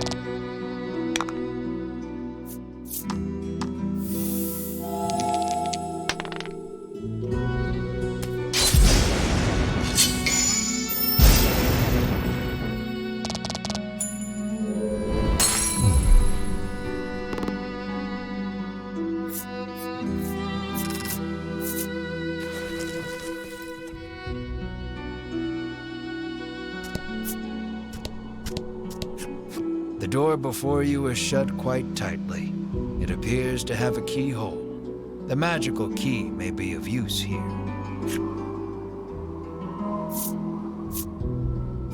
You insert the magical key into the hole and turn. You hear the lock come undone with a loud clank.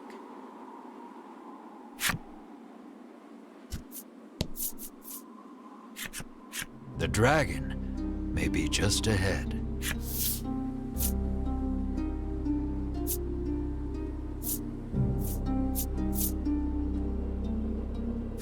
Now we slay the dragon for riches. On your demotivating words, everyone proceeds through the doorway.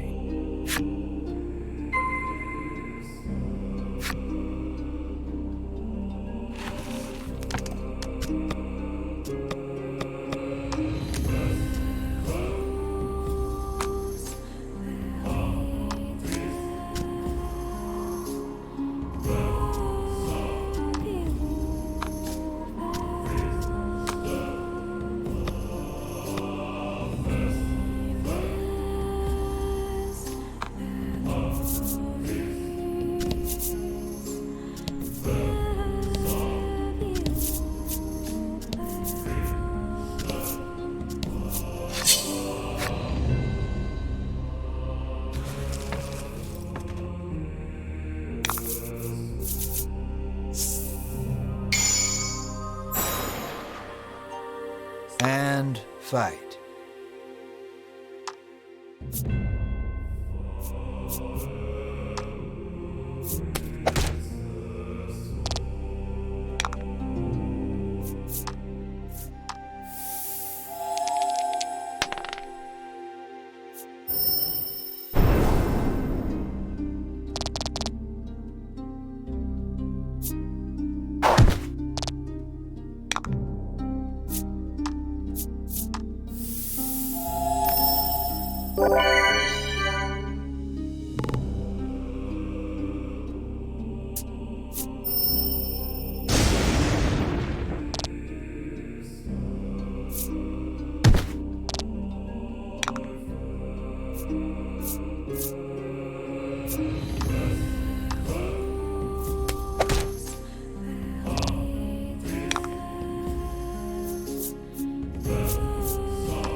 You have finally arrived.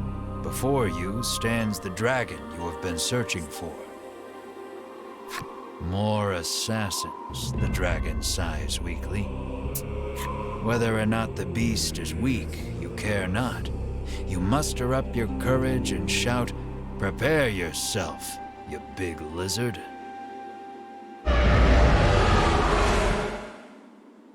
But the dragon's roar sends your bravery flying with the wind. Your legs tremble in fear. But no matter how scared you are, the dragon will not wait.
We shall strike you down, you exclaim, slashing out while cheering on your comrades. But at that moment, Vince appears. Its wounds healed, the dragon looks more lively than before. You too would be troubled without this dragon, he says, standing in your way. Stop spouting nonsense, the normally collected Melanie shouts. It seems Melanie has lost her composure before her mother's killer. She unleashes a fireball imbued with her hatred. But it is repelled by the dragon's tough scales. And the dragon returns the favor by spewing fire from its mouth. You seem to stand no chance against the revitalized dragon. Melanie looks distressed. Vince climbs atop the beast's back.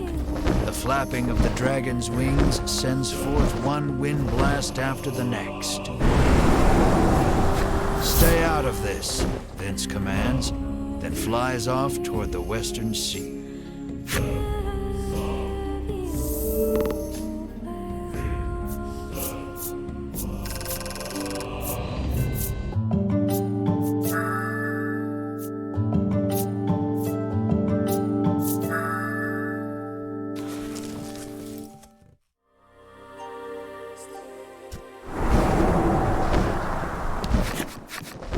You worry for Melanie, who has been burnt badly by the dragon's fire.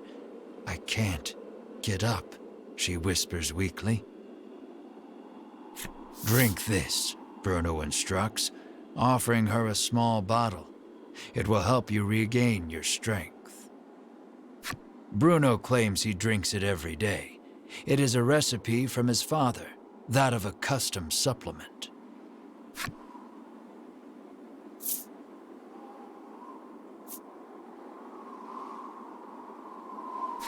Make her drink it already, you cry, your panicked expression urging Bruno to give Melanie the supplement.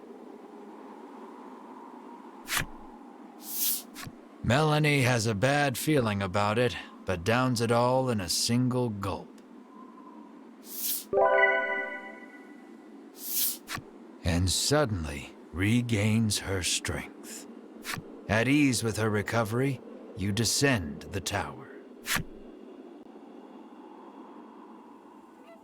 The ocean spreads out before you to the west, whither the dragon went. Return to Shoreland in search of a boat to pursue the dragon.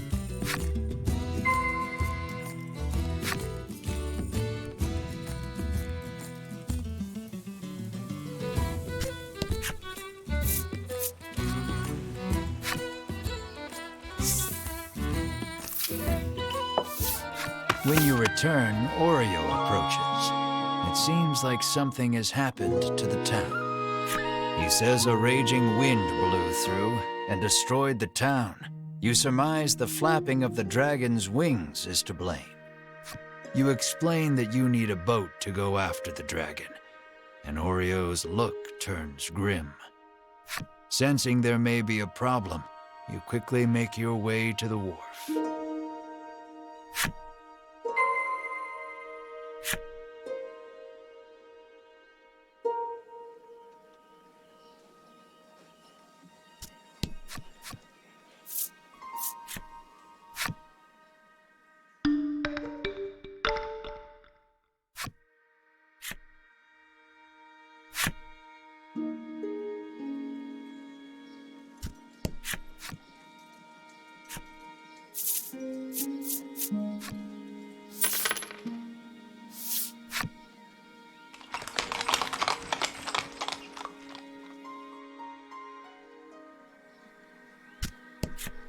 You turn the magical key in the lock, and the door opens.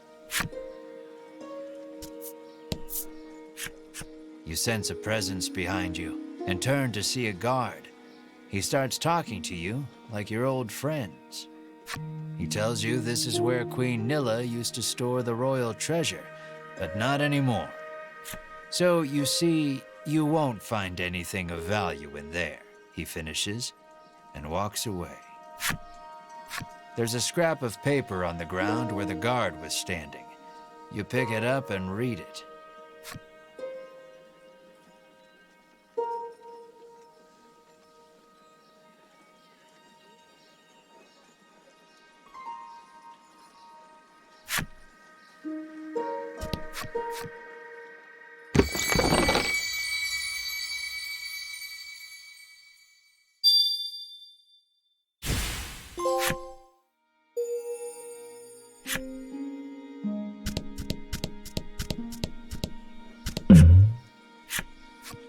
Changed your mind, have you? Come to buy the legendary weapon after all? He whispers eagerly.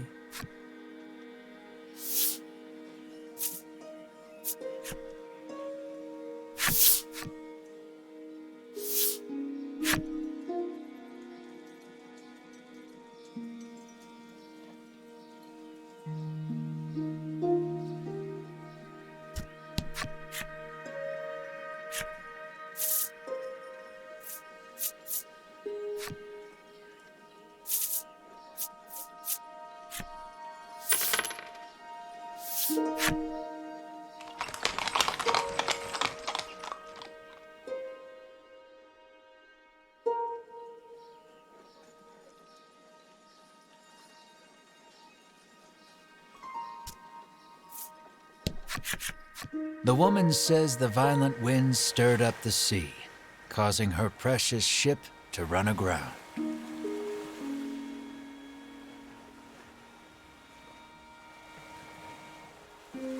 But if you can return her vessel to the water, she will gladly give you a ride.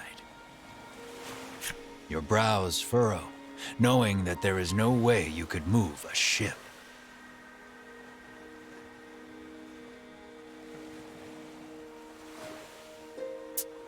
Beside you, Bruno stretches, warming up his body.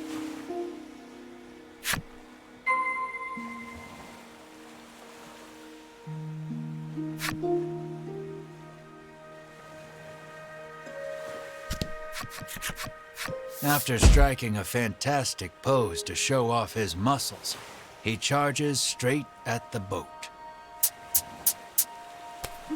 No matter how hard he pushes, though, the boat does not budge. It's pointless, you sigh, turning around when a muscle-bound Melanie stands before you. Now it's working, Bruno exclaims, unsurprised at the sight of Melanie.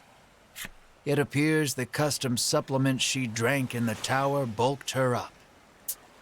Let us combine our power, Bruno entreats Melanie. Her whole body racked with chills, Melanie screams out to the sky. You need Melanie's help to catch the dragon. You call out to her.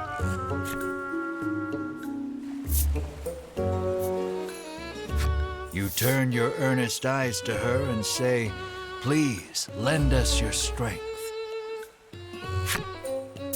But, unable to hold back at the sight of her impressive build, burst into laughter. But in the next instant, you receive a violent punch to the face and are sent flying. You hear your bones creak in a way you've never heard before. But afterward, the two muscle-bound forms work together and return the boat to sea. I will never be a beautiful bride like this, Melanie mutters sadly. You're wrong, Bruno exclaims. Those muscles are the most beautiful thing a bride could ever have. At any rate, you leave the port town and follow the dragon.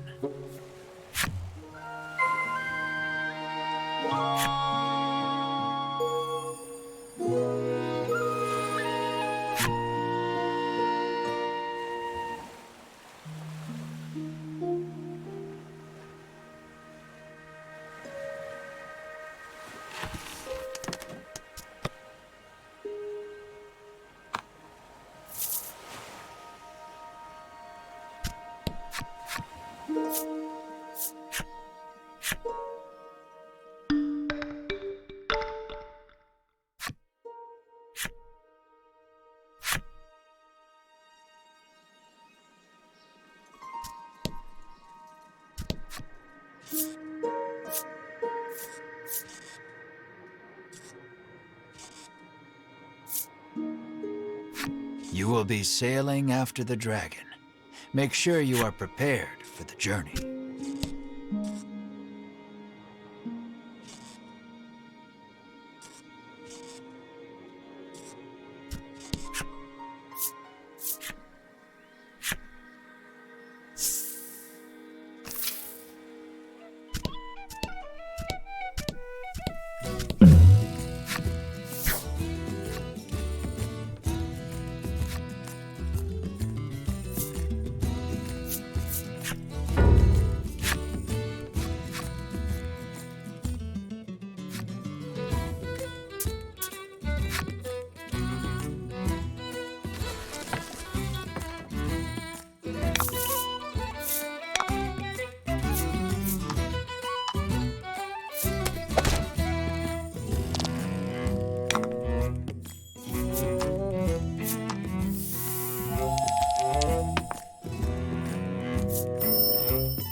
Let's do this.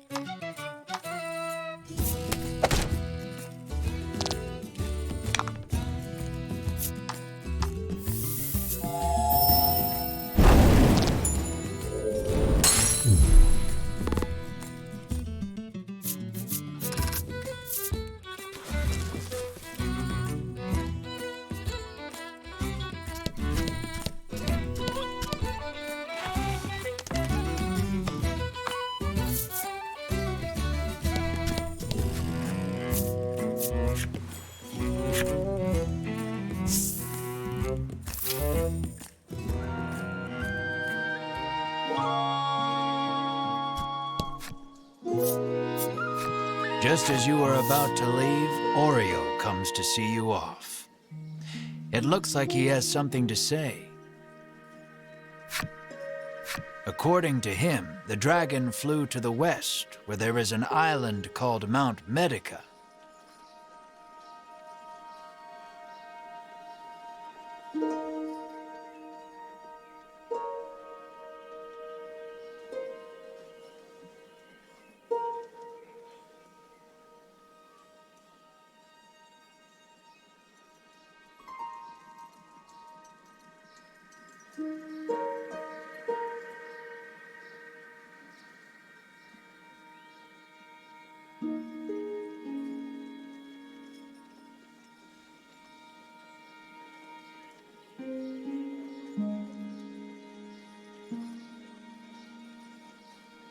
Rumor has it they are actively researching medicine on this island.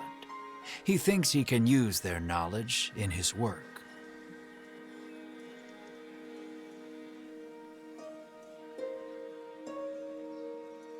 Understanding his father's wishes, Bruno nods. Say no more. Mount Medica.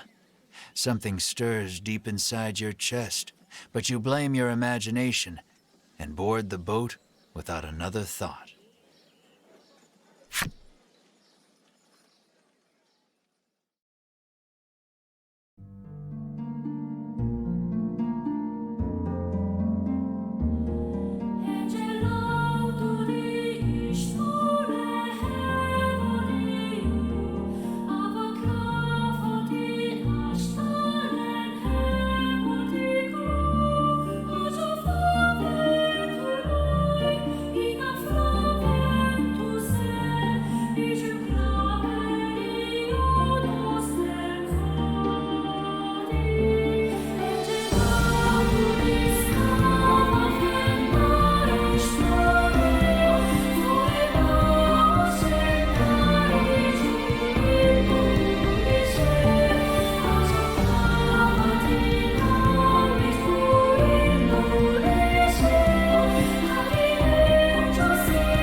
Wasn't that so much fun? Ritis can hardly contain her excitement as she seeks a similar reaction from Melanie.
Sure, Melanie croaks, her face a sickly shade of green.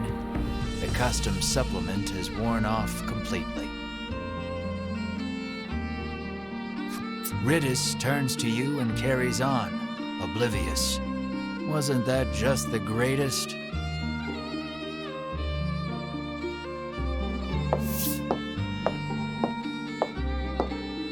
You, however, are a bit worn out, as your mid-voyage teasing of Melanie prompted her to wring you like a rag.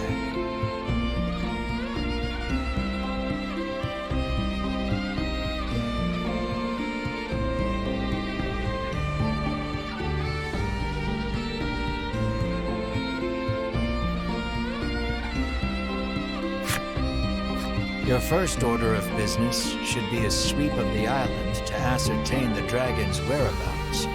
Tread carefully, as danger lies in the unknown. A road stretches west from the docks, suggesting the presence of a house or settlement at the other end.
Excellent.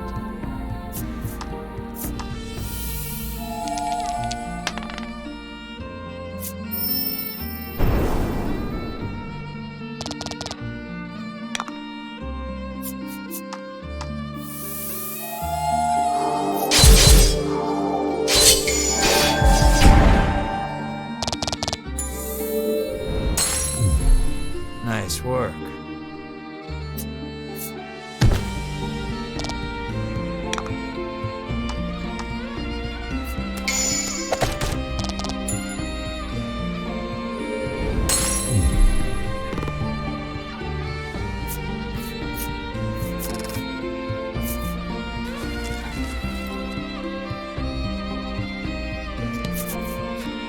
Large boulders block the path before you. Alas, you must turn back. Looks like it's too early.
Fortune favors the bold.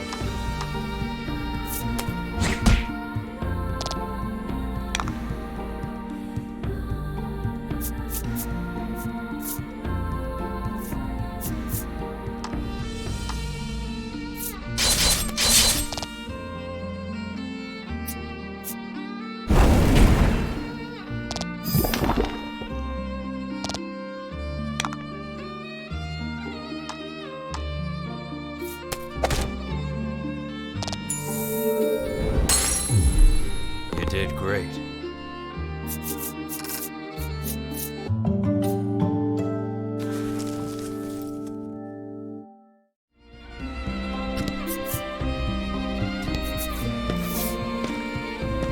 You take the lead, taking in the island's scenery. It all looks unsettlingly familiar to you. A white-hot streak of pain shoots through your head, feeling as though your skull will split in two. You grab your head as if holding it together and drop to your knees.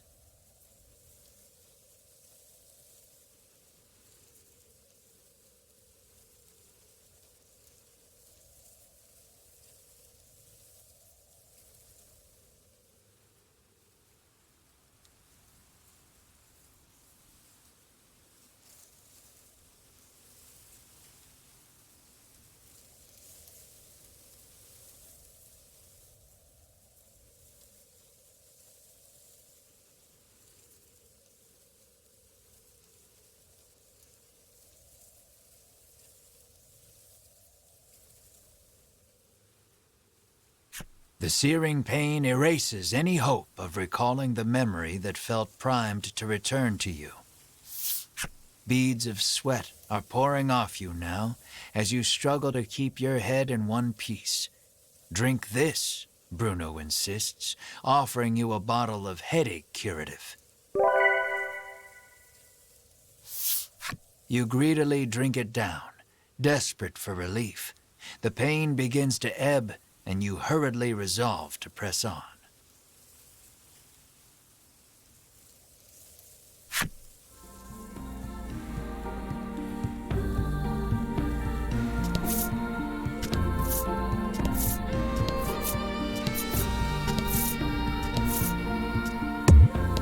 You won't be able to climb that.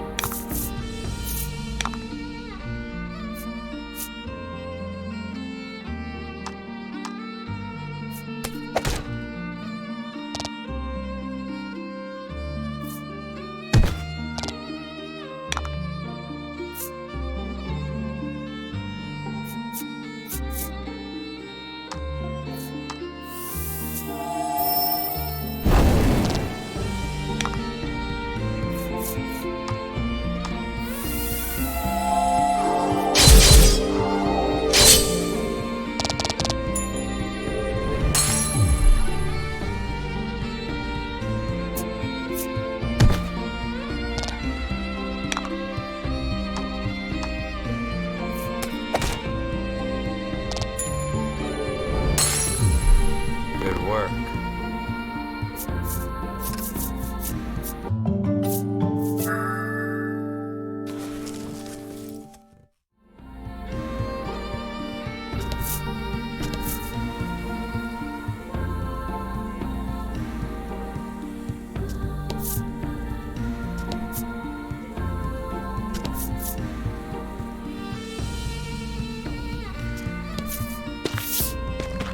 After a time, you happen upon a village. This place, you mutter unconsciously.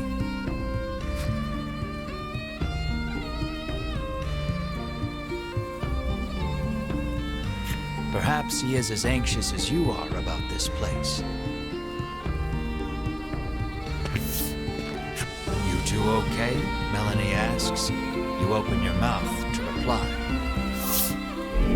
only to notice the ambush a moment too late. Repel the monster attack.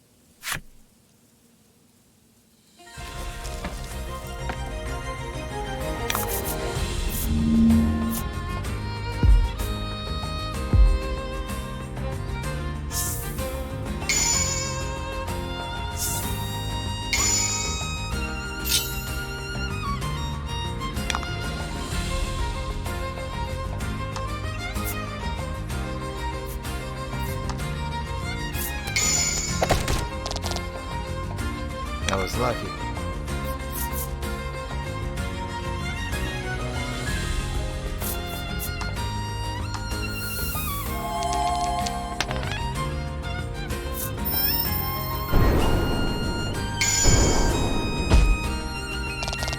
That was lucky.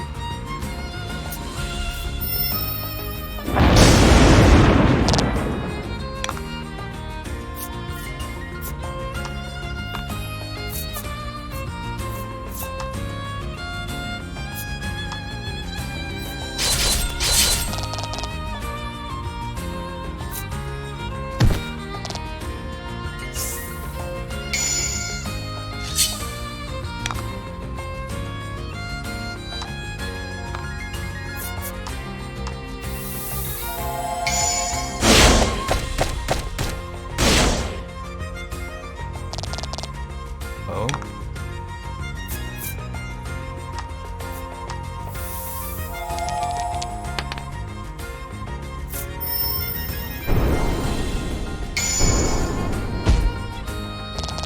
That was lucky.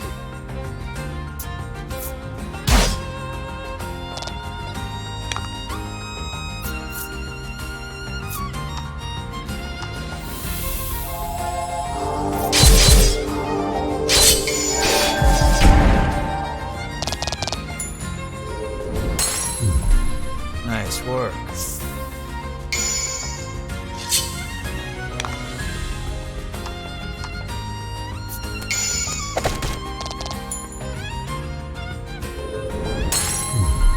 Good work.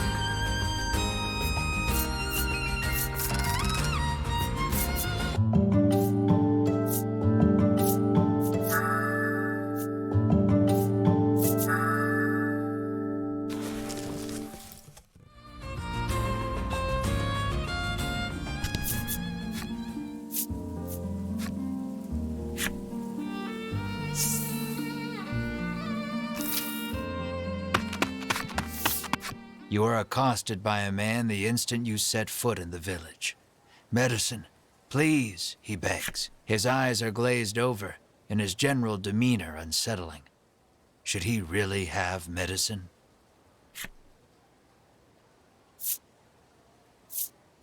You give him a glimpse of the medicine. Nothing in this life is free, you sneer.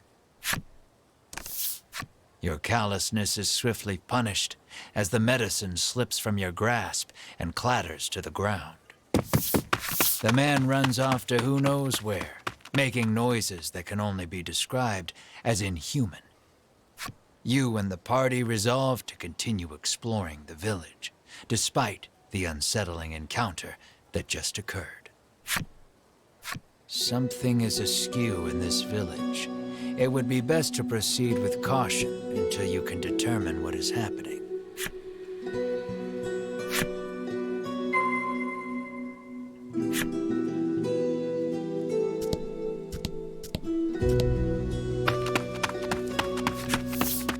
Another villager approaches you. Though his speech is slurred, the demand remains the same: medicine. This villager is also behaving strangely. Will you acquiesce to his request?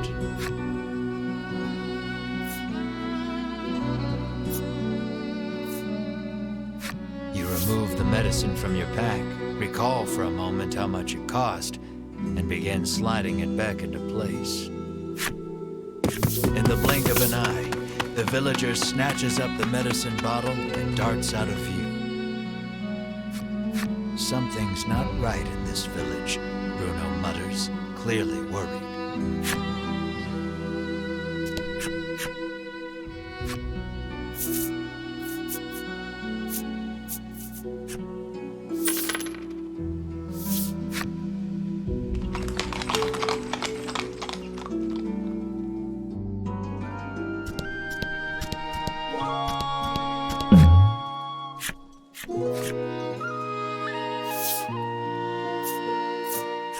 You decide not to overthink it and hand over the money.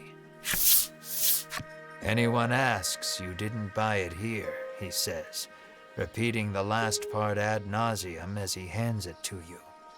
Of course, he was on the black market.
The man glares at you, clutching tight to countless medicine bottles in his hands. He insists that they all belong to him and refuses to share them with anyone.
You hear a panicked cry up the road. Stay with me. Focus on me. That can't be good. You must fancy yourself quite the eccentric coming here. The innkeeper drones, as if incensed by your very presence. Stay if you want to stay, the innkeeper continues, utterly disinterested in even attempting to sell you on a room.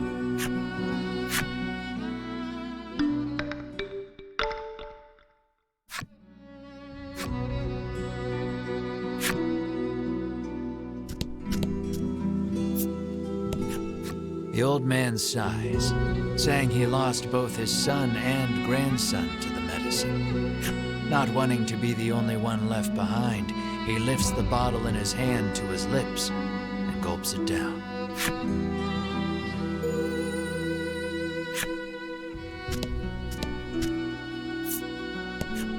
You ask the villager about the dragon. The headman can help you if you're in some trouble, she retorts, doubling over to empty the contents of her stomach onto the street. Dozens of empty medicine bottles litter the ground in front of this woman.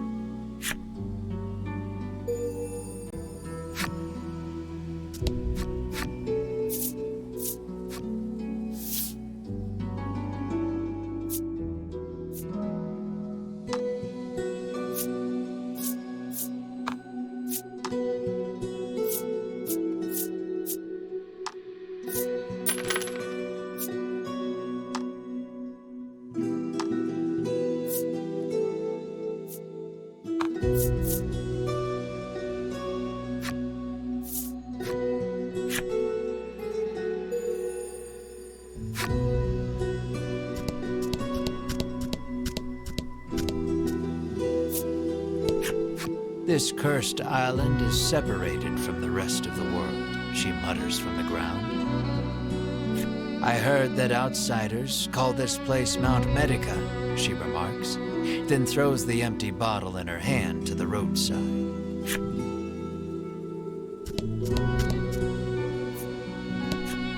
You hail the villager, only to receive a blunt, "Go bother the village headman with your chatter," in return. The villager turns to face the wall once more and smacks his head against it repeatedly.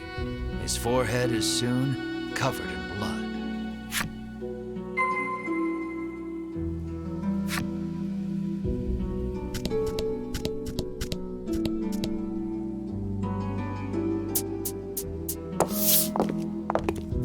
You arrive on the scene to find a man collapsed in the street, convulsing.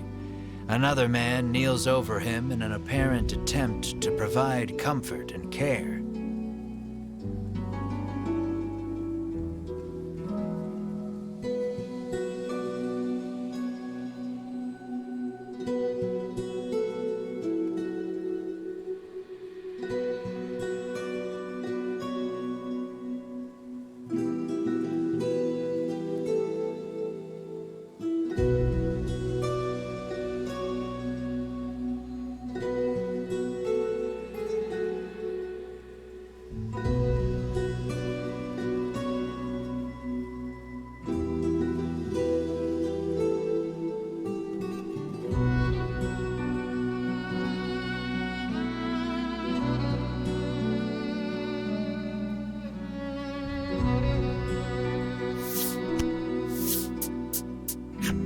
nobleman wears impressive white armor befitting a knight.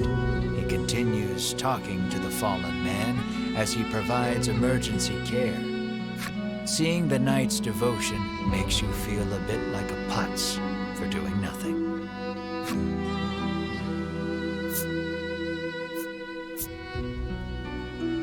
You ask Bruno to provide some of his custom supplement.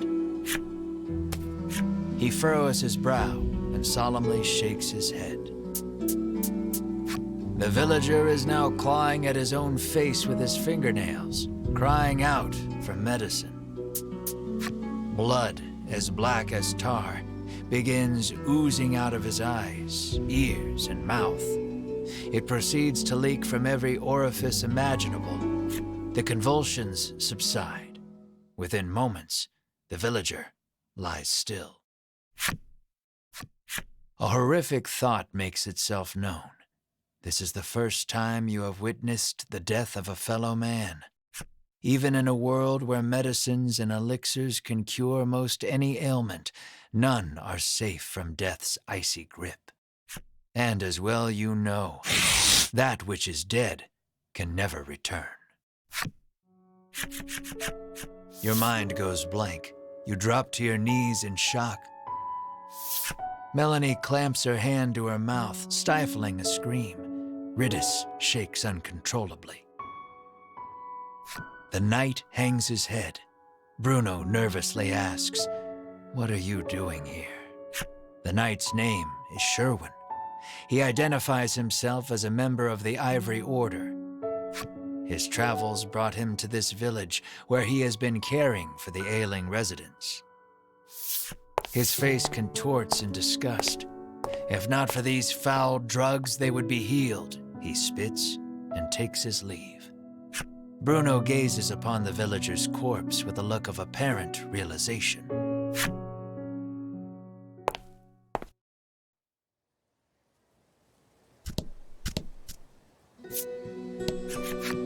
A man approaches you as you wander through the village. "Spare a bit of medicine?" he asks genially. He sets about convincing you that your kindness will be returned tenfold if you just give him a little from your pack. His silver tongue would put even the best salesman to shame. You reach for a bottle of medicine, completely taken in by his pitch. Bruno stills your hand. "I wouldn't do that if I were you."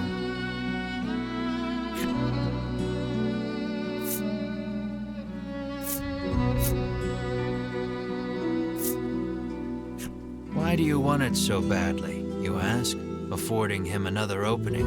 He gladly takes it.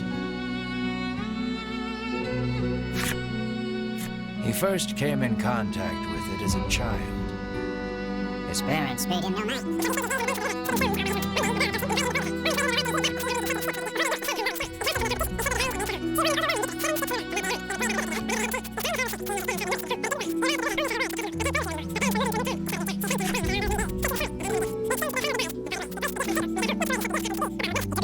and never since forgot its wonderful taste.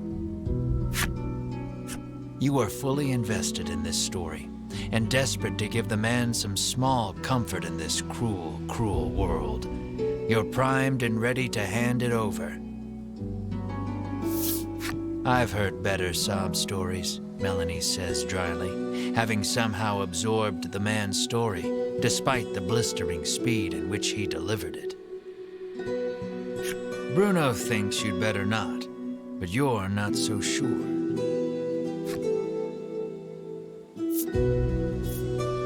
The man smiles deliriously as he watches the bottle enter his outstretched hand. Not one moment later, he is gone. He appears to have dropped something peculiar in his haste.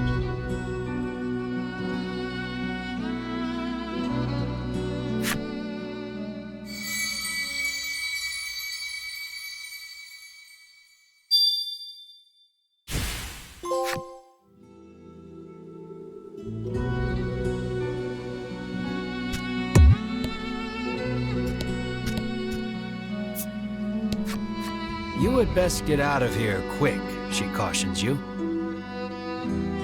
If you stay here, then you too will, she begins, then suddenly starts cackling.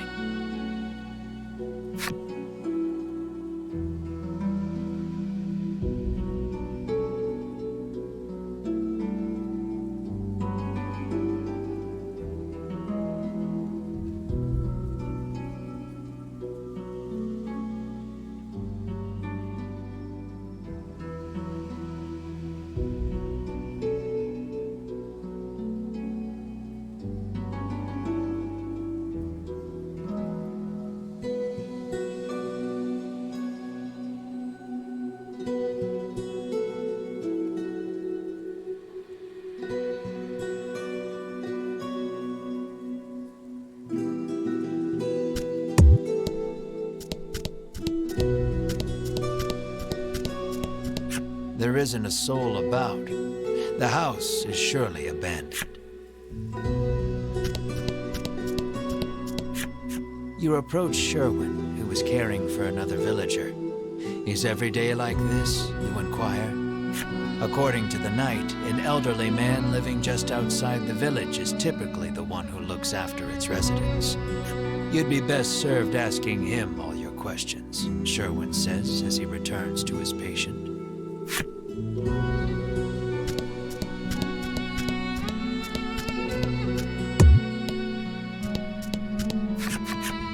You knock lightly on the door.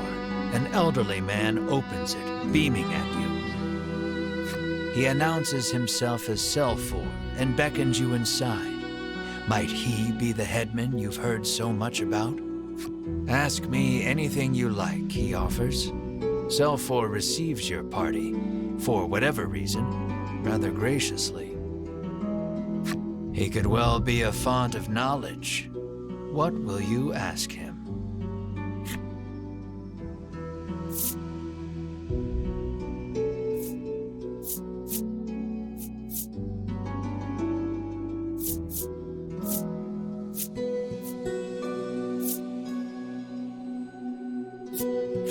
You make mention of the village's eccentricities.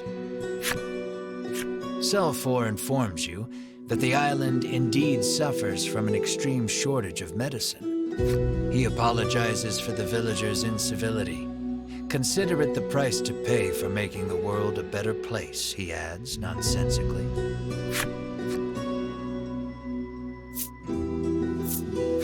You ask if he is the one in charge of the village. It's true that the villagers call him their headman, but I feel compelled to correct the record and state that my official title is overseer. You ask if he has seen the dragon. Why, yes, he says. He returned to this island just the other day. Oh, but don't worry, he continues. He hasn't caused us too much trouble. Needless to say, this does not comport with your understanding of the dragon. You notice Melanie lift an eyebrow at his use of the word returned. At any rate, the dragon's presence on the island is confirmed. You quietly celebrate the first credible lead you've yet received. Your questions satisfactorily answered, you thank Selfor and turn to leave. He asks you to stop. We have yet to discuss the terms of your living here, he declares.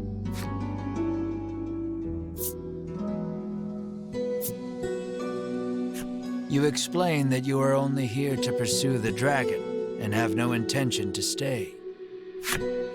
Selfor begs your forgiveness for thinking you were newcomers. It's perfectly understandable, though, what with the non-match among you, he says with a sneer. What does he mean by that? Melanie asks you, unable to grasp the old man's intentions.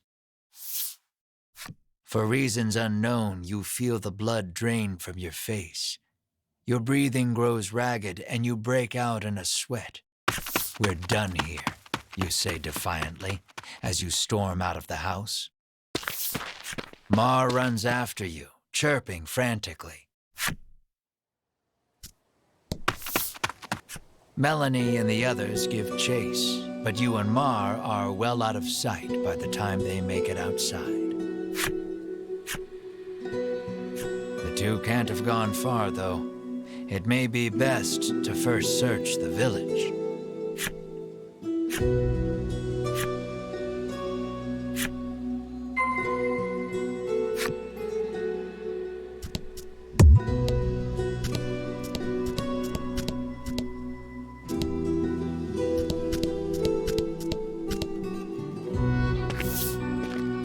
Melanie and company find you standing in front of a house. She can't quite make it out, but it sounds as though you're saying to Mar, "This place is..." Melanie calls out to you, prompting you to blurt out, "Sorry, just had a bad stomachache back there," in your characteristically glib manner.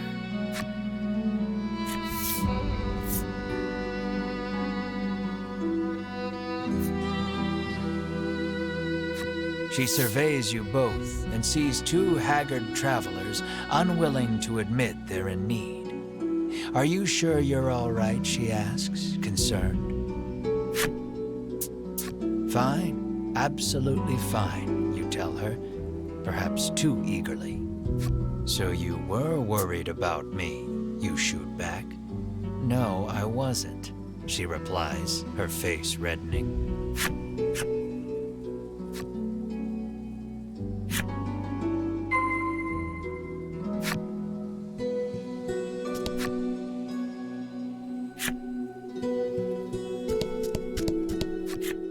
You spot a familiar-looking mage on the village streets.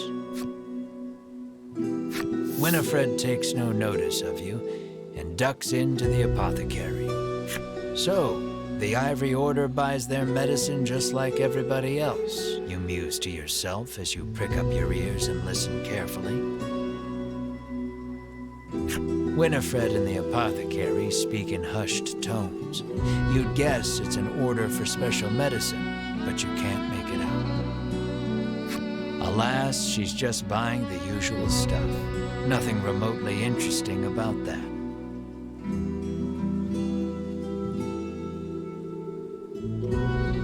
Though her presence suggests that other members of the order might also be in town. With no desire to run into them, you make yourself scarce before she catches sight of you.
You spy the very people you were hoping to avoid, gathered near the village gate.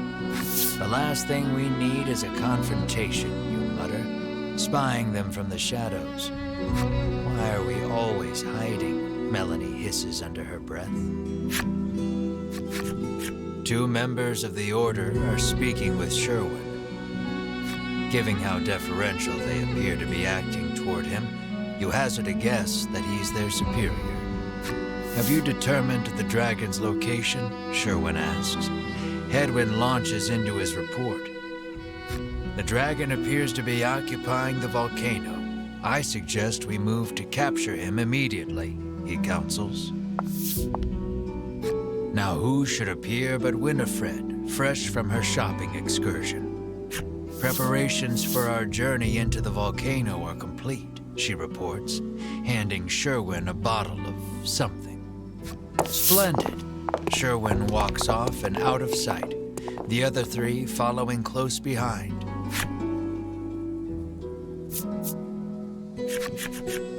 Lucky for you, your hastily improvised hiding spot afforded you valuable information on the dragon. Yet their conversation raised as many questions as it answered. The medicine bottle Sherwin received is probably related to their journey into the volcano somehow. Bruno recalls seeing a bottle much like it once before. He says it contains flash freeze, which can chill most anything. Maybe that's what Winifred bought at the apothecary, Bruno continues.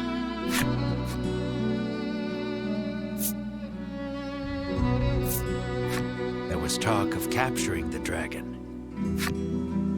Melanie picked up on the incongruity as well. The Queen ordered the dragon killed, she reminds you.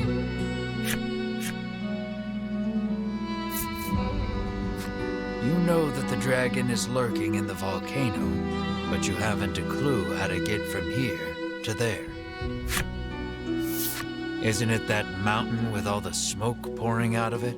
Ridis asks, pointing westward. Why, yes, that sure does look rather like a volcano. You narrow your eyes. You three have no right being this helpful, you think? Mar pinches your cheeks without warning. You yelp in pain, which at the very least crosses dreaming off the list of explanations. Returning to the matter at hand, it's clear what must be done. You'll have to get your hands on some flash freeze if you hope to enter the volcano.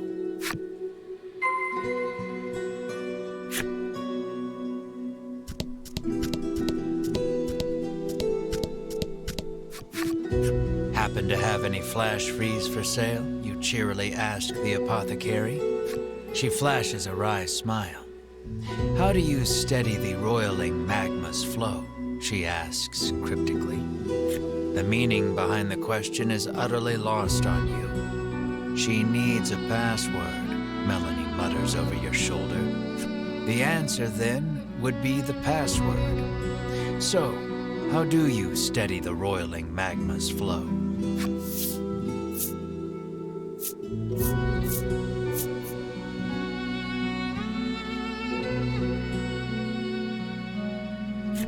Ah, yes, you'd think so.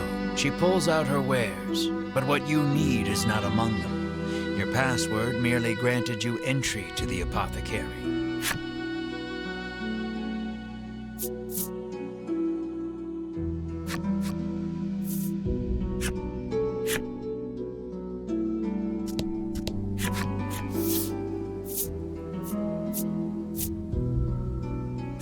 The old woman rolls her eyes, suddenly looking defeated. How did you know the answer? Did someone tell you? She mutters bitterly.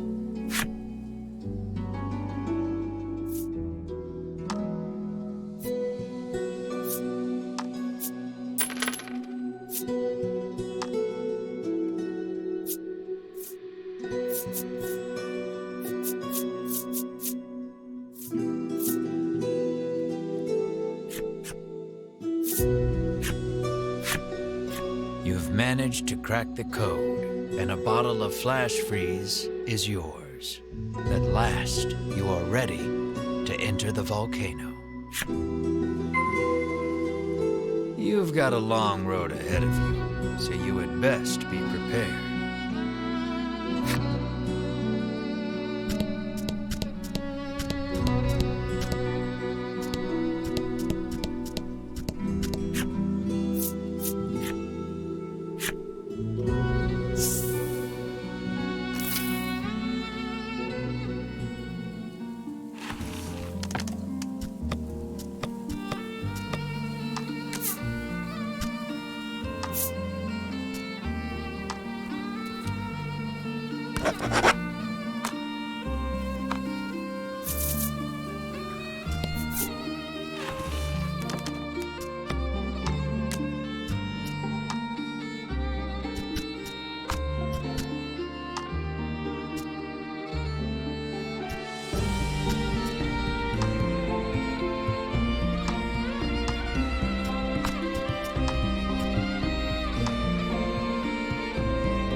I'll handle this, Bruno volunteers, smiling broadly.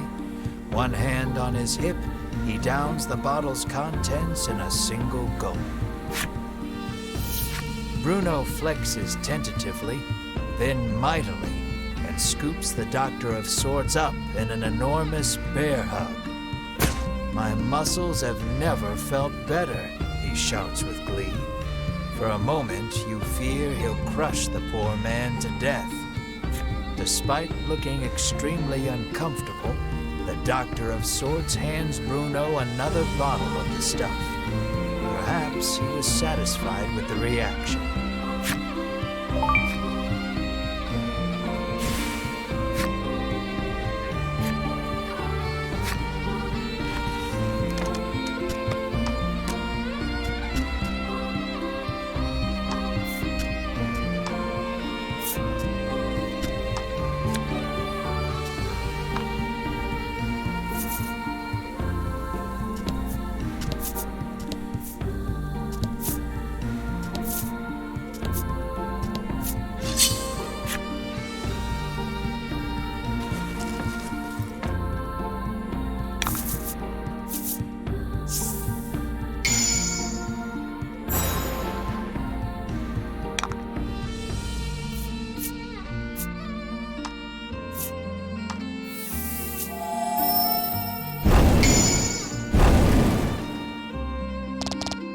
Fortune favors the bold.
About the enemy.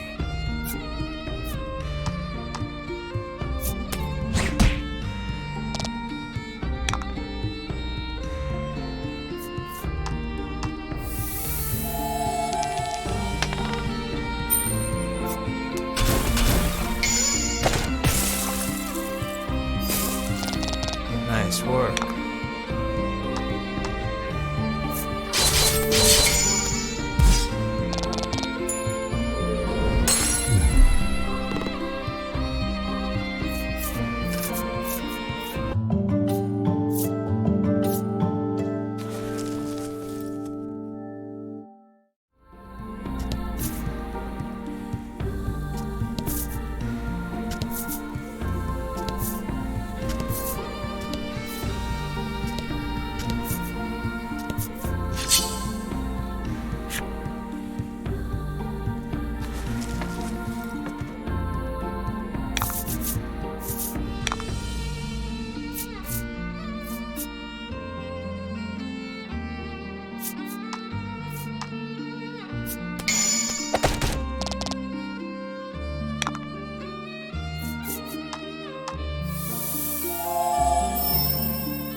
anticipate the tornado's path correctly and avoid getting swept up.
Nice work.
Don't hold back.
crowd clamor could get...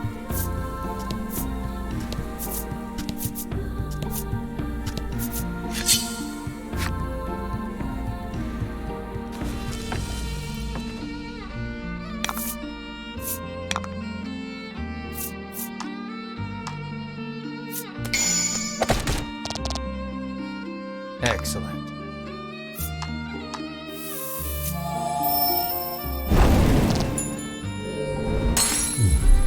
Good work.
That was lucky.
The heat of the volcano engulfs you the moment you set foot inside.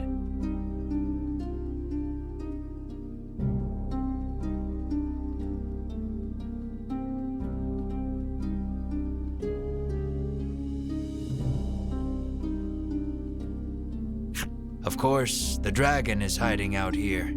Guess it's as good a place as any to corner him, you reason with yourself, trying to keep your spirits up.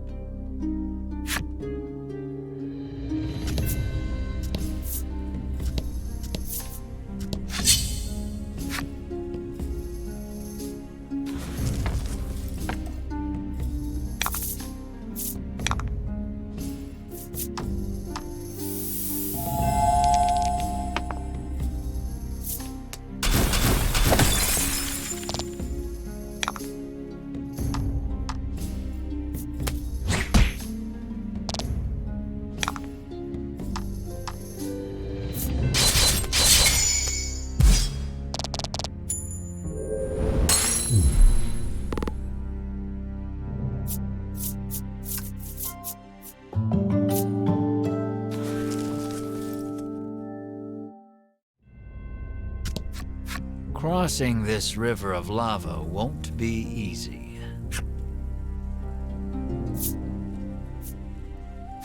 Here's how you cross a lava river. Bam! You open the bottle of flash freeze and pour some into the raging river of lava. The lava instantly hardens, forming a bridge of rock.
Did great.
Don't hold back.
A jet of lava erupts from the ground before you. You escape injury by the skin of your teeth, but the path ahead is now blocked.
Congrats.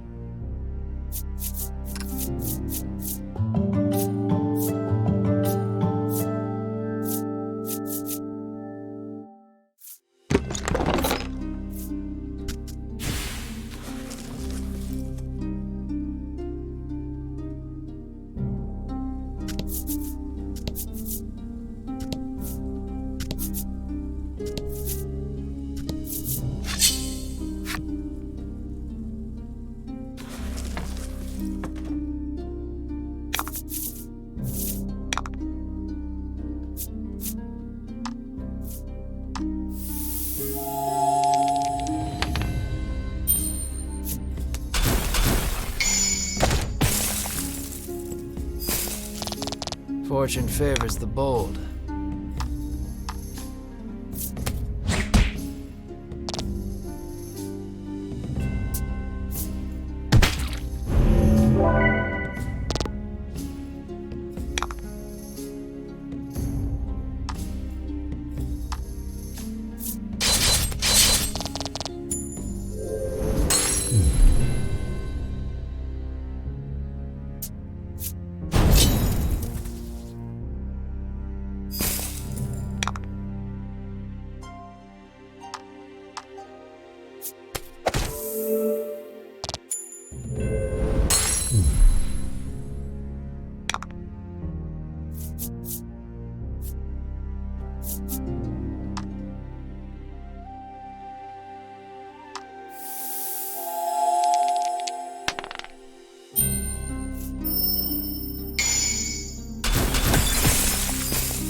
That was lucky.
Nice work.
That was lucky.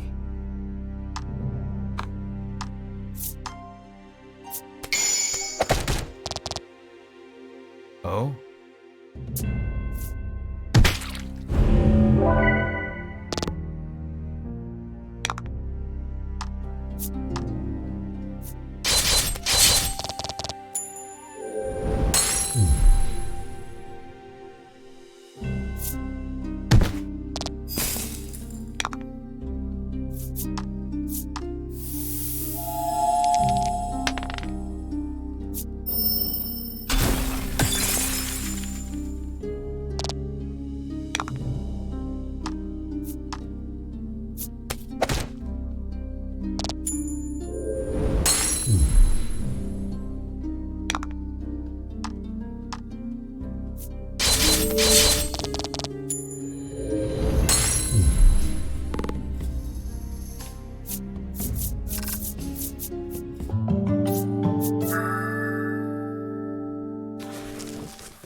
can't help but chant, "It's hot, so hot," every couple of steps, as if conjuring a spell.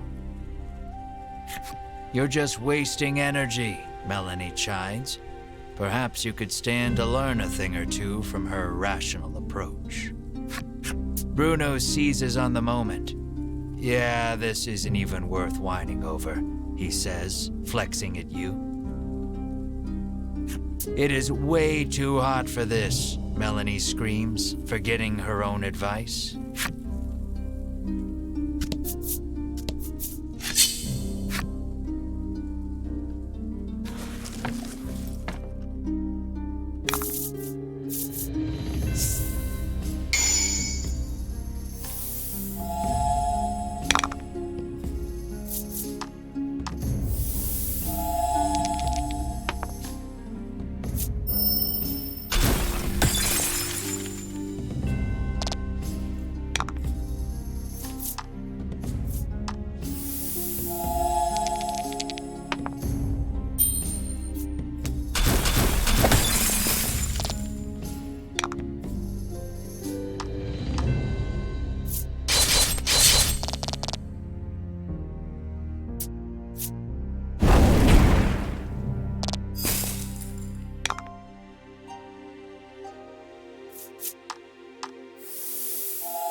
Let's do this.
Just as you're about to faint from the oppressive heat, a heroic voice calls out to you.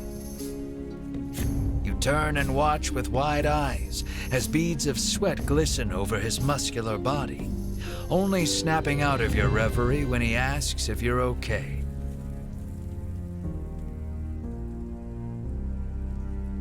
According to the man, conditions will only worsen from here on out. He offers to lend you a comfy sleeping mat and blanket to rest with before continuing your journey.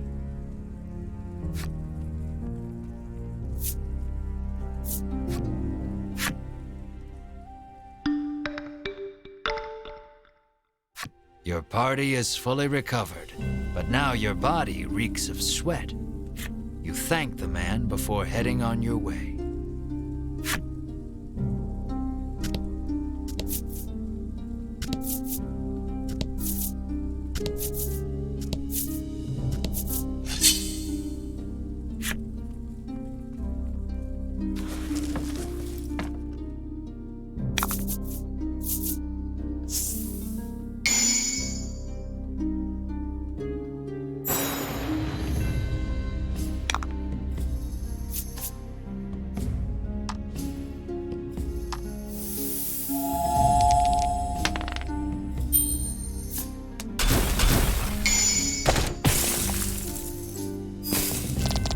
Nice work.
Would you like to use my sleeping mat? He offers kindly.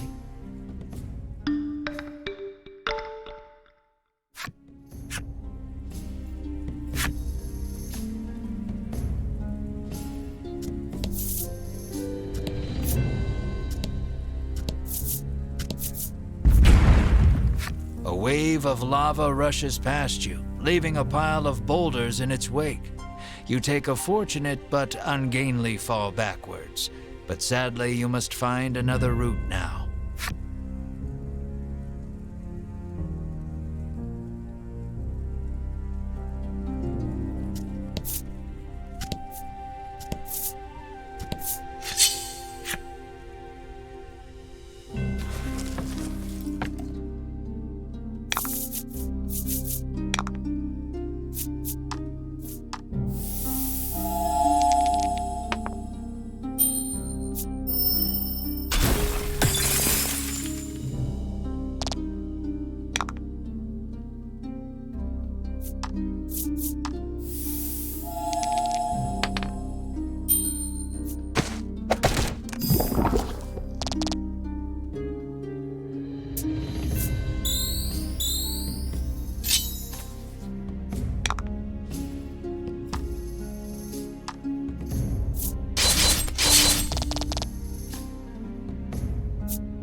Good work.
Fortune favors the bold.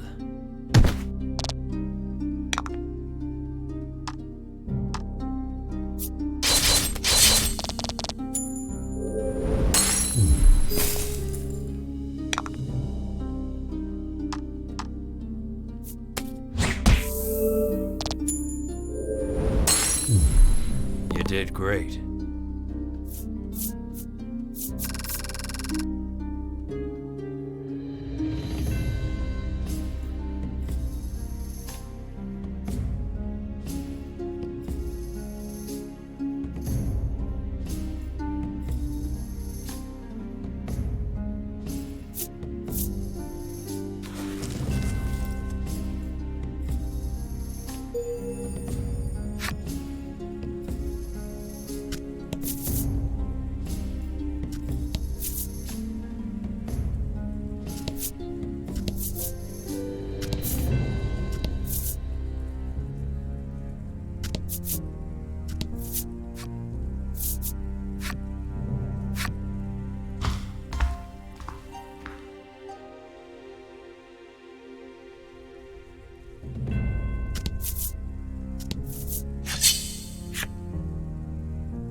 And fact.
Excellent.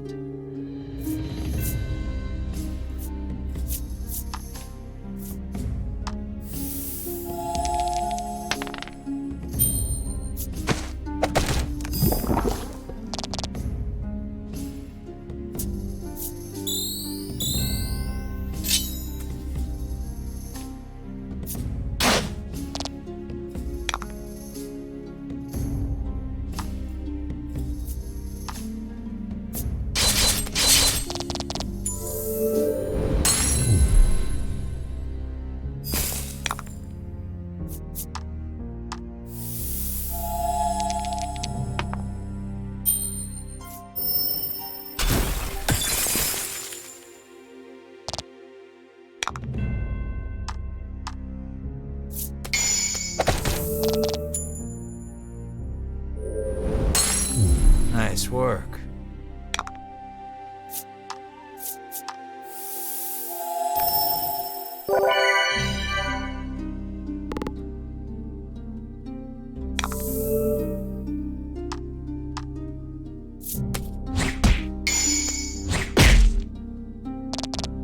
Oh?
Nice work.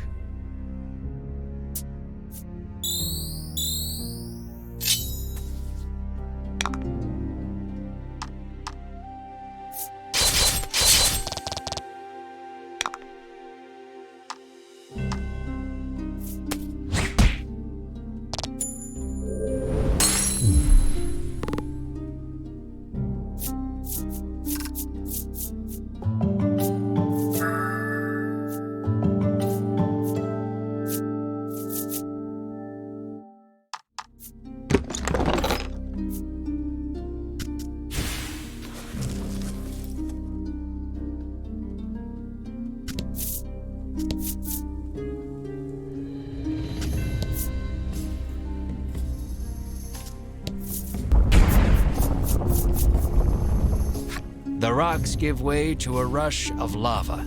You just barely manage not to fall in. Time to find an alternate route.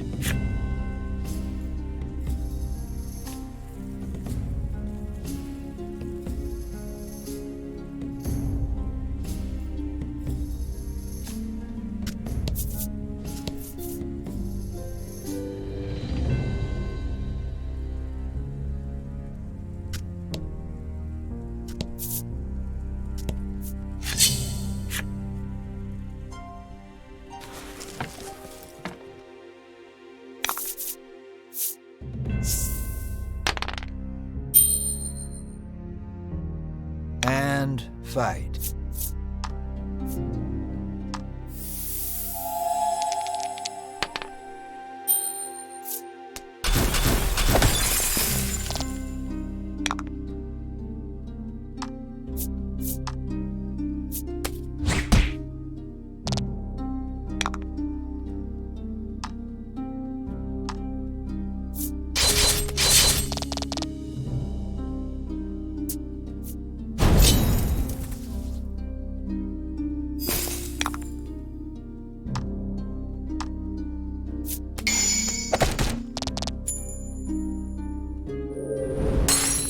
That was lucky.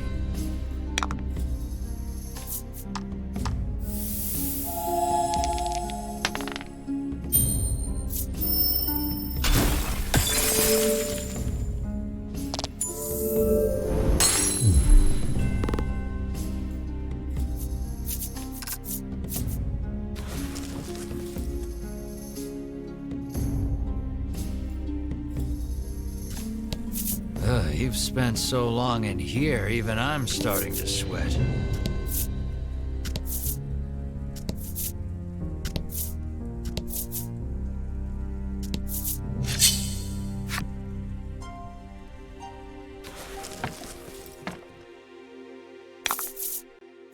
About the enemy.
A clump of familiar white outfits comes into view.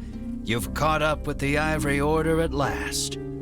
We shall be the ones to fell the dragon, you proclaim loudly to no one, apparently, for the Order pays you no mind.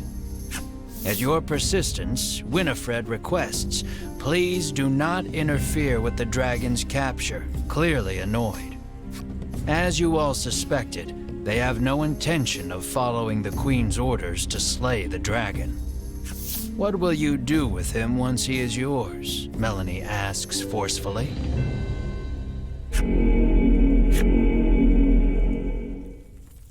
But her answer shall have to wait. The lava bubbles and swirls as monsters leap out onto the rock before you. It would seem the only way out is through.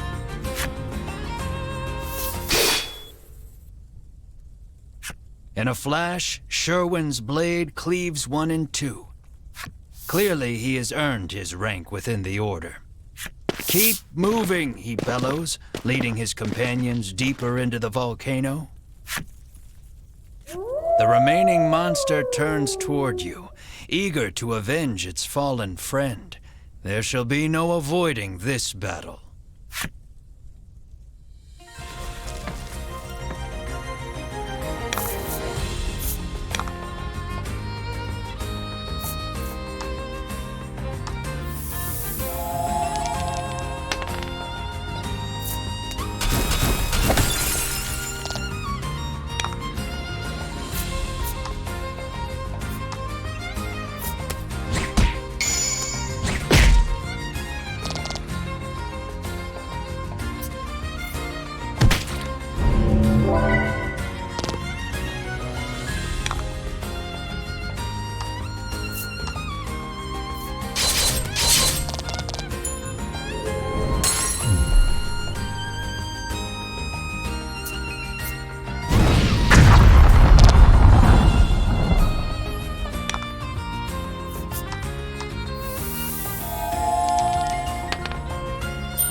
You escape with your lives, but the Ivory Order has put some distance between you. All your efforts will be for naught if they reach the dragon before you do. You hurry the party onward.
Excellent.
A deafening roar greets you as you set foot on the summit. The dragon must be close.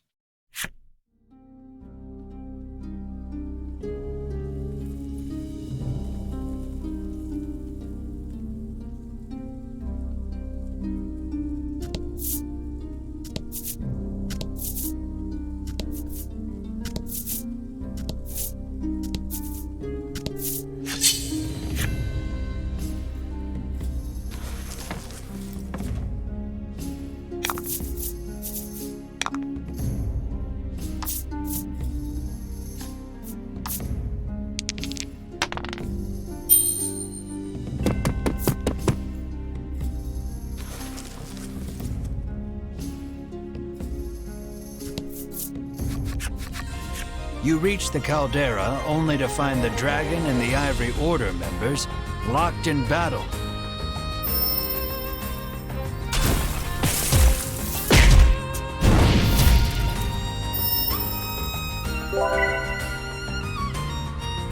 Their teamwork is impeccable.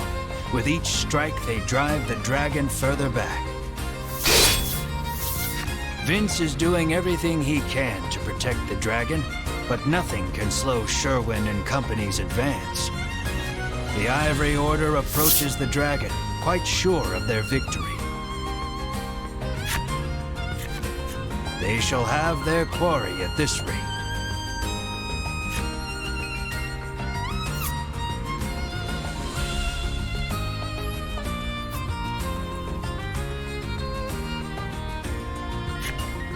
cannot stand idly by. You thrust yourself into the midst of battle.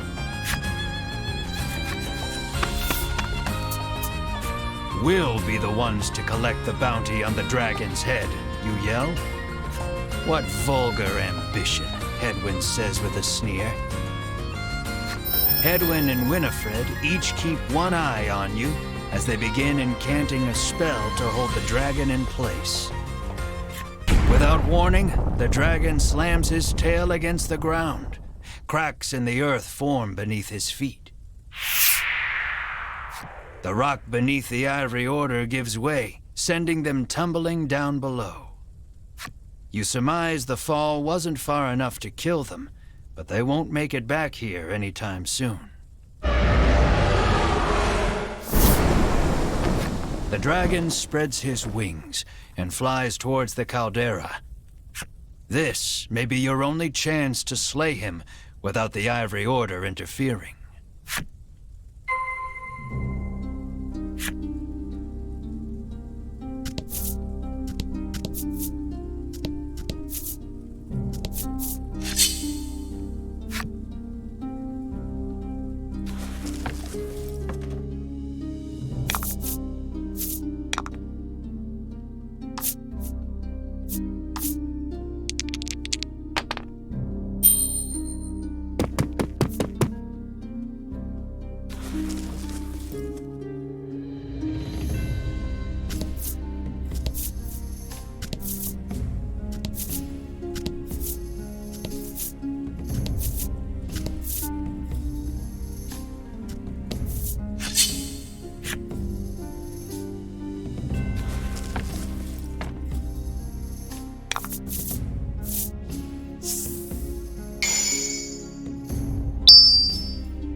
Fortune favors the bold.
Let's do this.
The dragon sits perched on the edge of the caldera.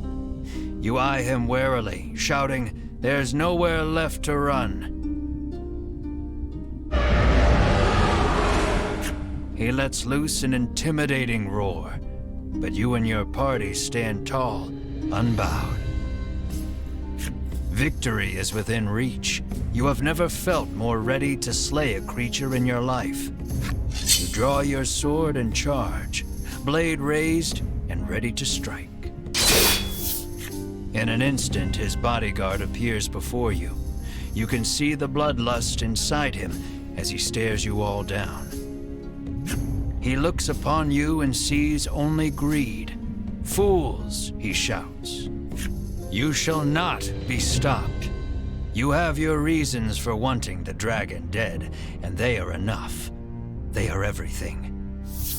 This conflict is inevitable. You heave your sword toward the enemy, come what may."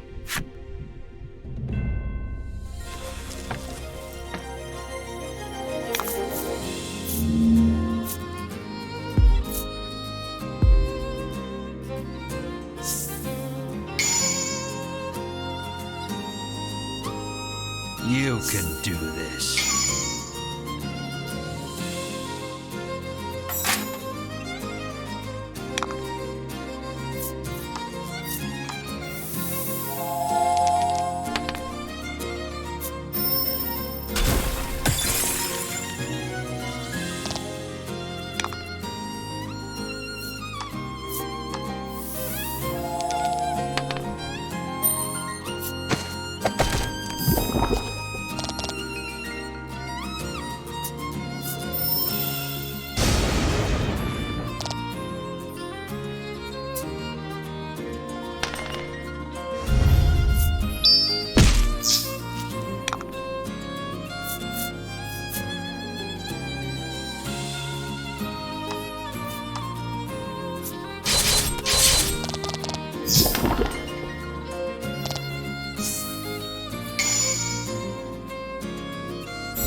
Nice.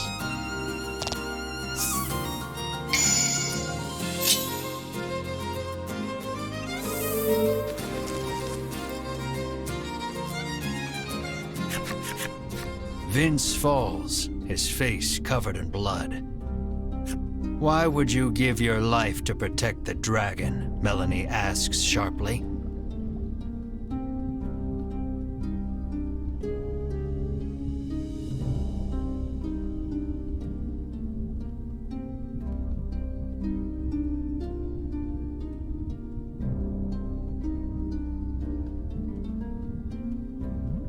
Asks the one who has forsaken her own.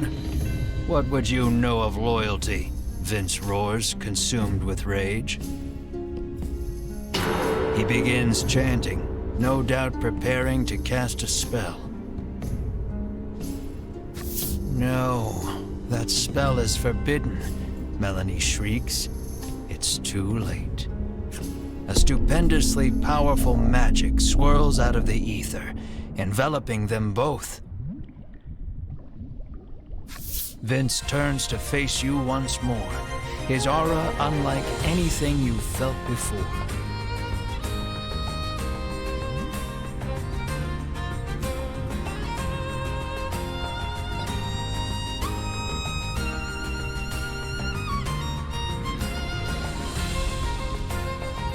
You tighten your grip on your sword. There's no turning back now.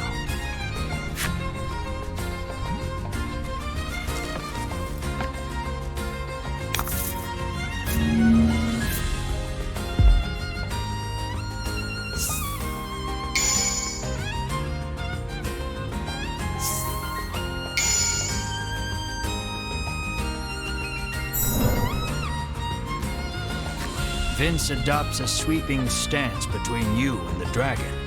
You'll have to deal with him first if you hope to attack your quarry.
The battle has been won. Tears stream down Vince's face. You watch him out of the corner of your eye as you turn your attention toward the dragon. Vince, undeterred by the wounds that now cover his body, rises to his feet and moves to protect the dragon one last time. Enough! The dragon speaks. He declares that he wishes to see further harm befall none. Then you ought not to have brought harm upon us, you shout, listing off the horrors you have heard on your journey. Vince, filled with righteous indignation, denounces each and every one as a lie. The dragon admits that your prowess in battle and willingness to pursue him the world over have earned you the right to hear the truth about this world. The dragon claims he shares a special bond with the medicine that helps people the world over.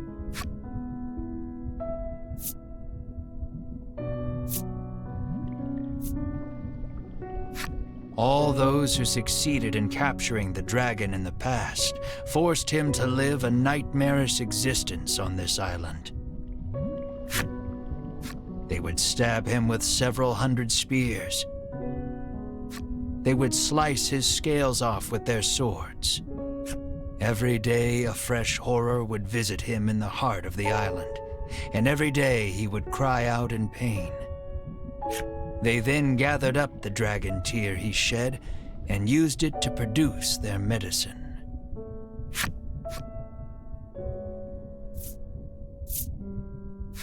Everyone in the world drinks this medicine as though it were water.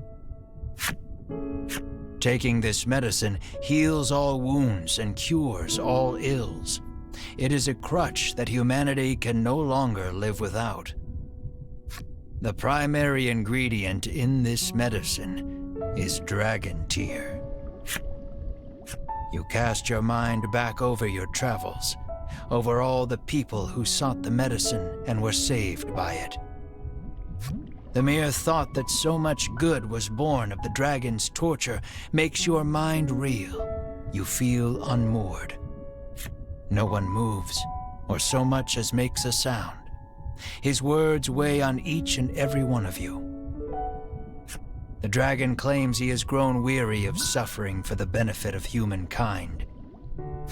And so, he intones, I beseech you, strike me down. You hear only hurt and fatigue in his voice. Comply, and you will fulfill the order that was given you.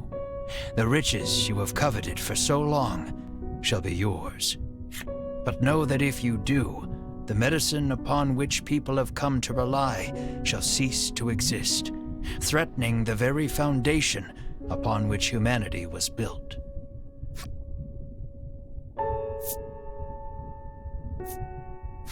Now, knowing the tragic reality, you cannot kill this creature. Your heart filled with anguish, you lower your weapon. Out of nowhere, a burst of magic crashes over the entire party, rendering you unable to move. The Ivory Order have found their way back to the caldera and stand before the dragon once more. Sherwin stares the dragon down, fire in his eyes. At last, the world is safe, he says. Seize him at once. Edwin urges. With a nod, Sherwin approaches the dragon.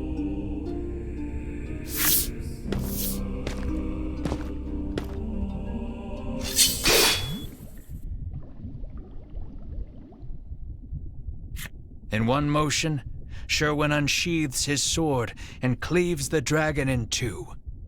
The dragon's lifeless corpse lurches backward before dropping over the edge into the caldera.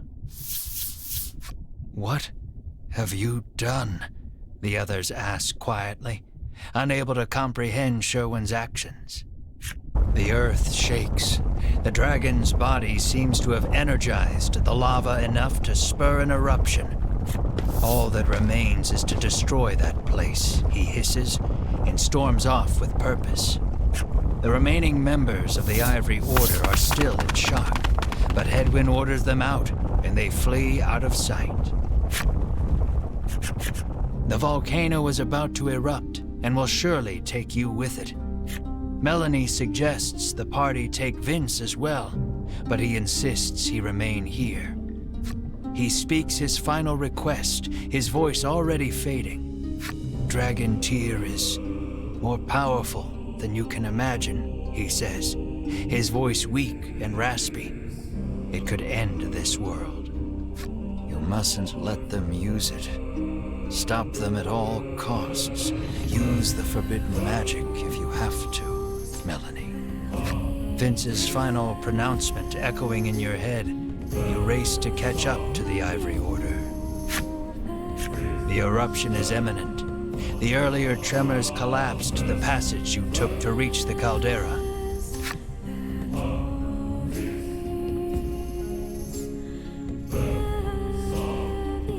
Follow the other passage out and escape before it's too late.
You did great.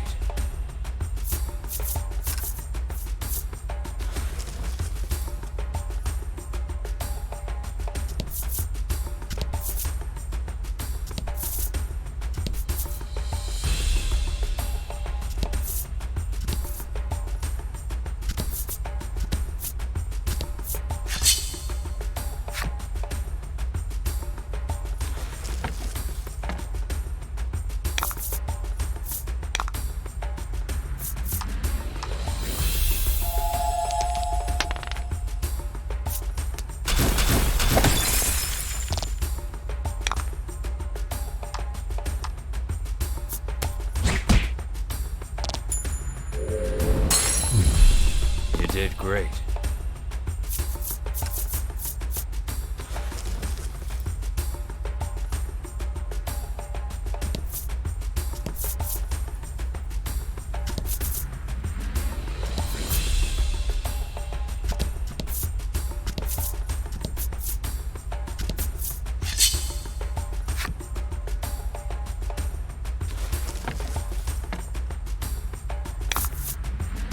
Let's do this.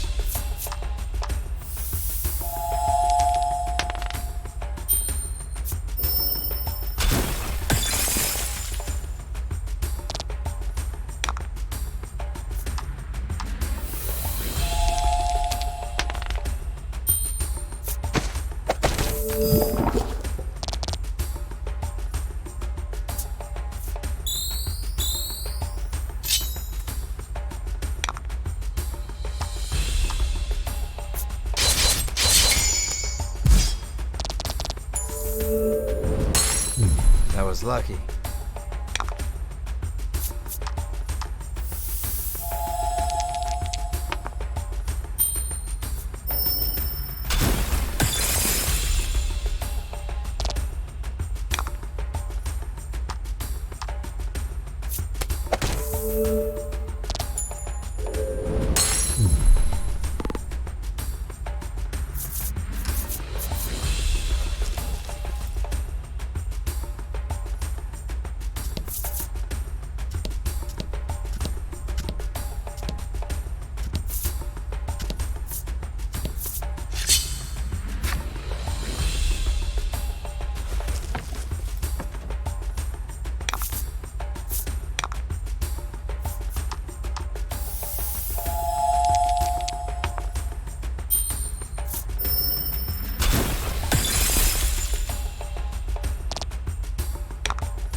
Take your time. There's no need to rush yet.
Don't hold back.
Excellent.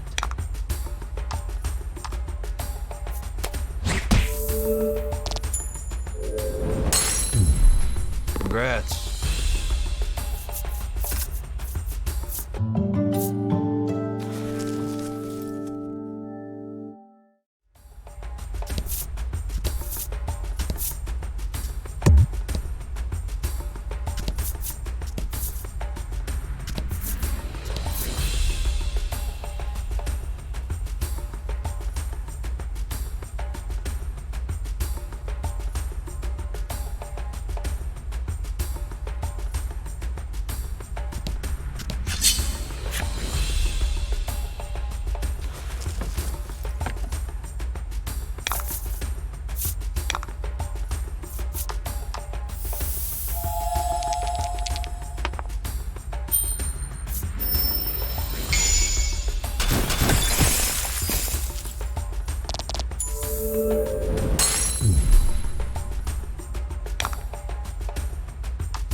That was lucky.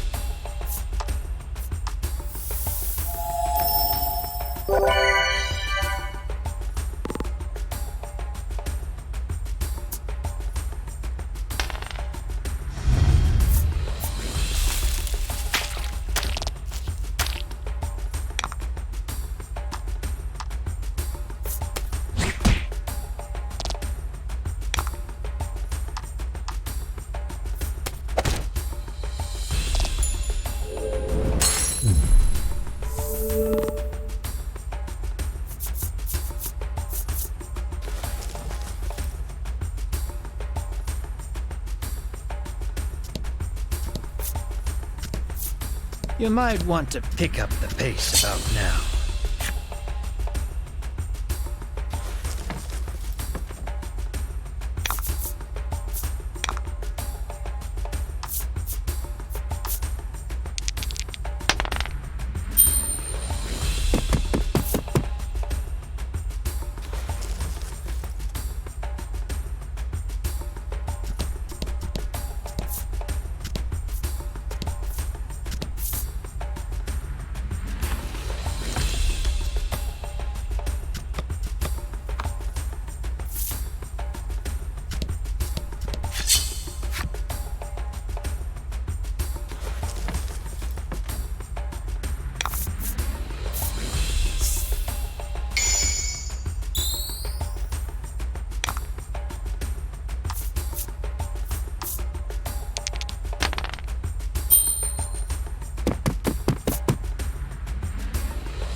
Ah, jeez.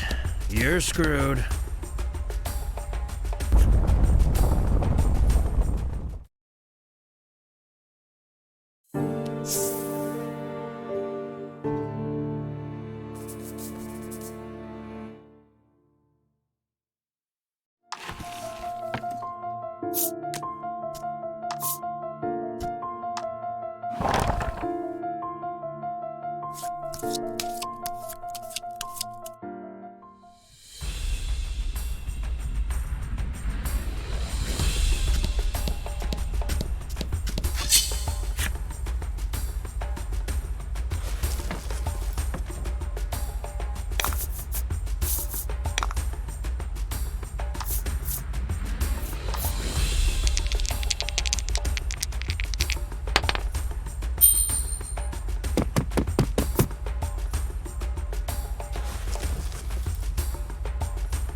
fight.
Congrats.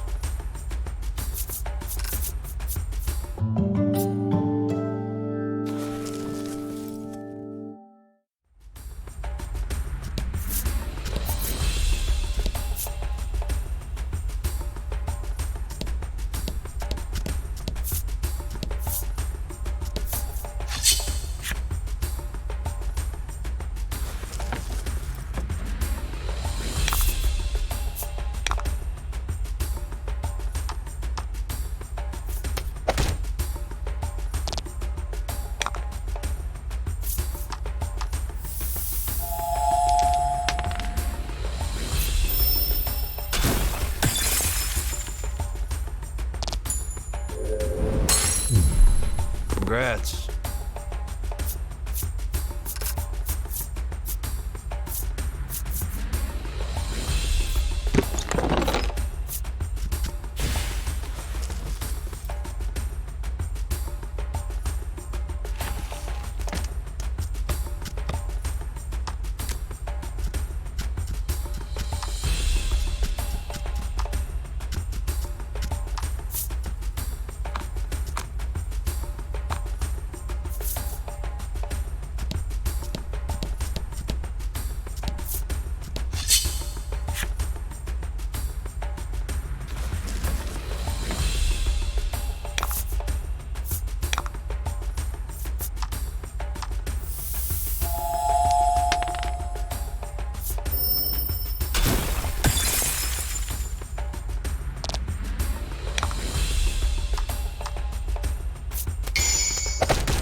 You did great.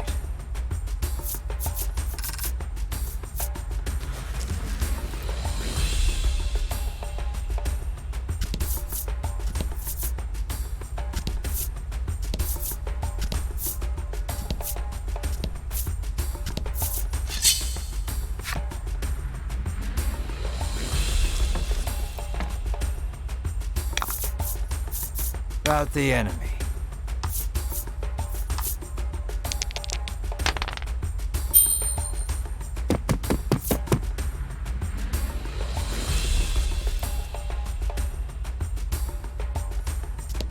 Take your time.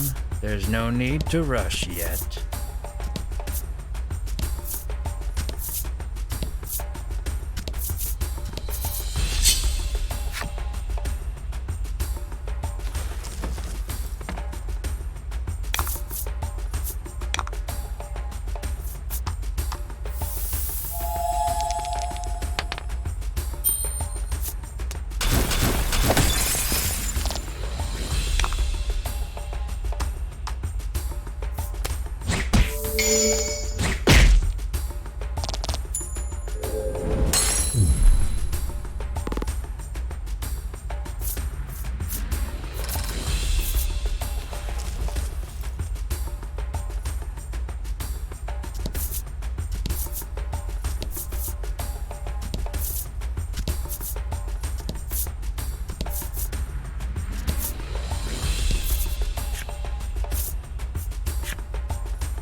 about the enemy?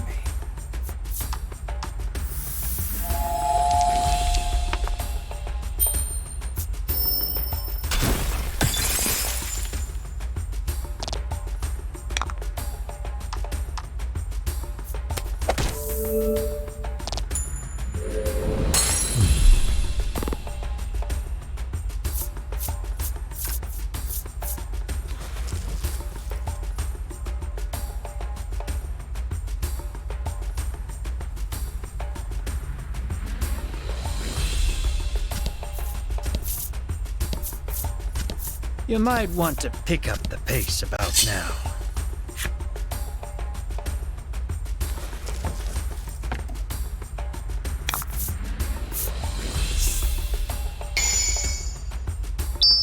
Let's do this.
You're nearly out.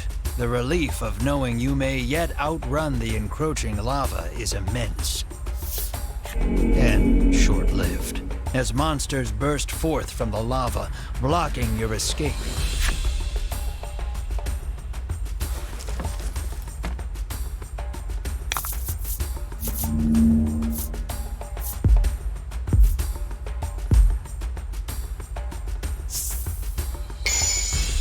Let's do this.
Nice work.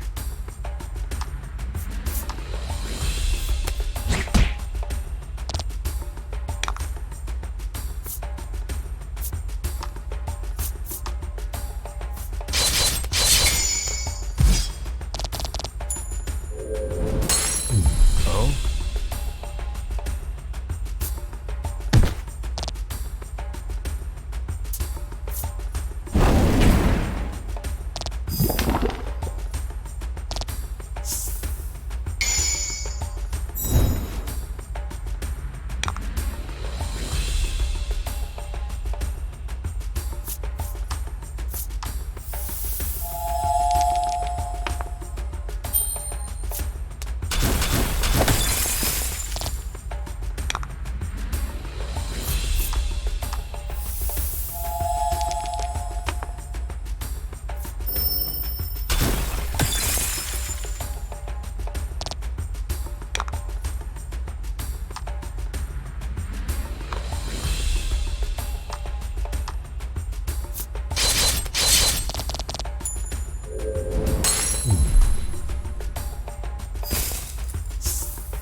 race out of the volcano, the monsters scarcely having hit the ground behind you.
After your narrow escape from the volcano, you mull over what you learned at the summit.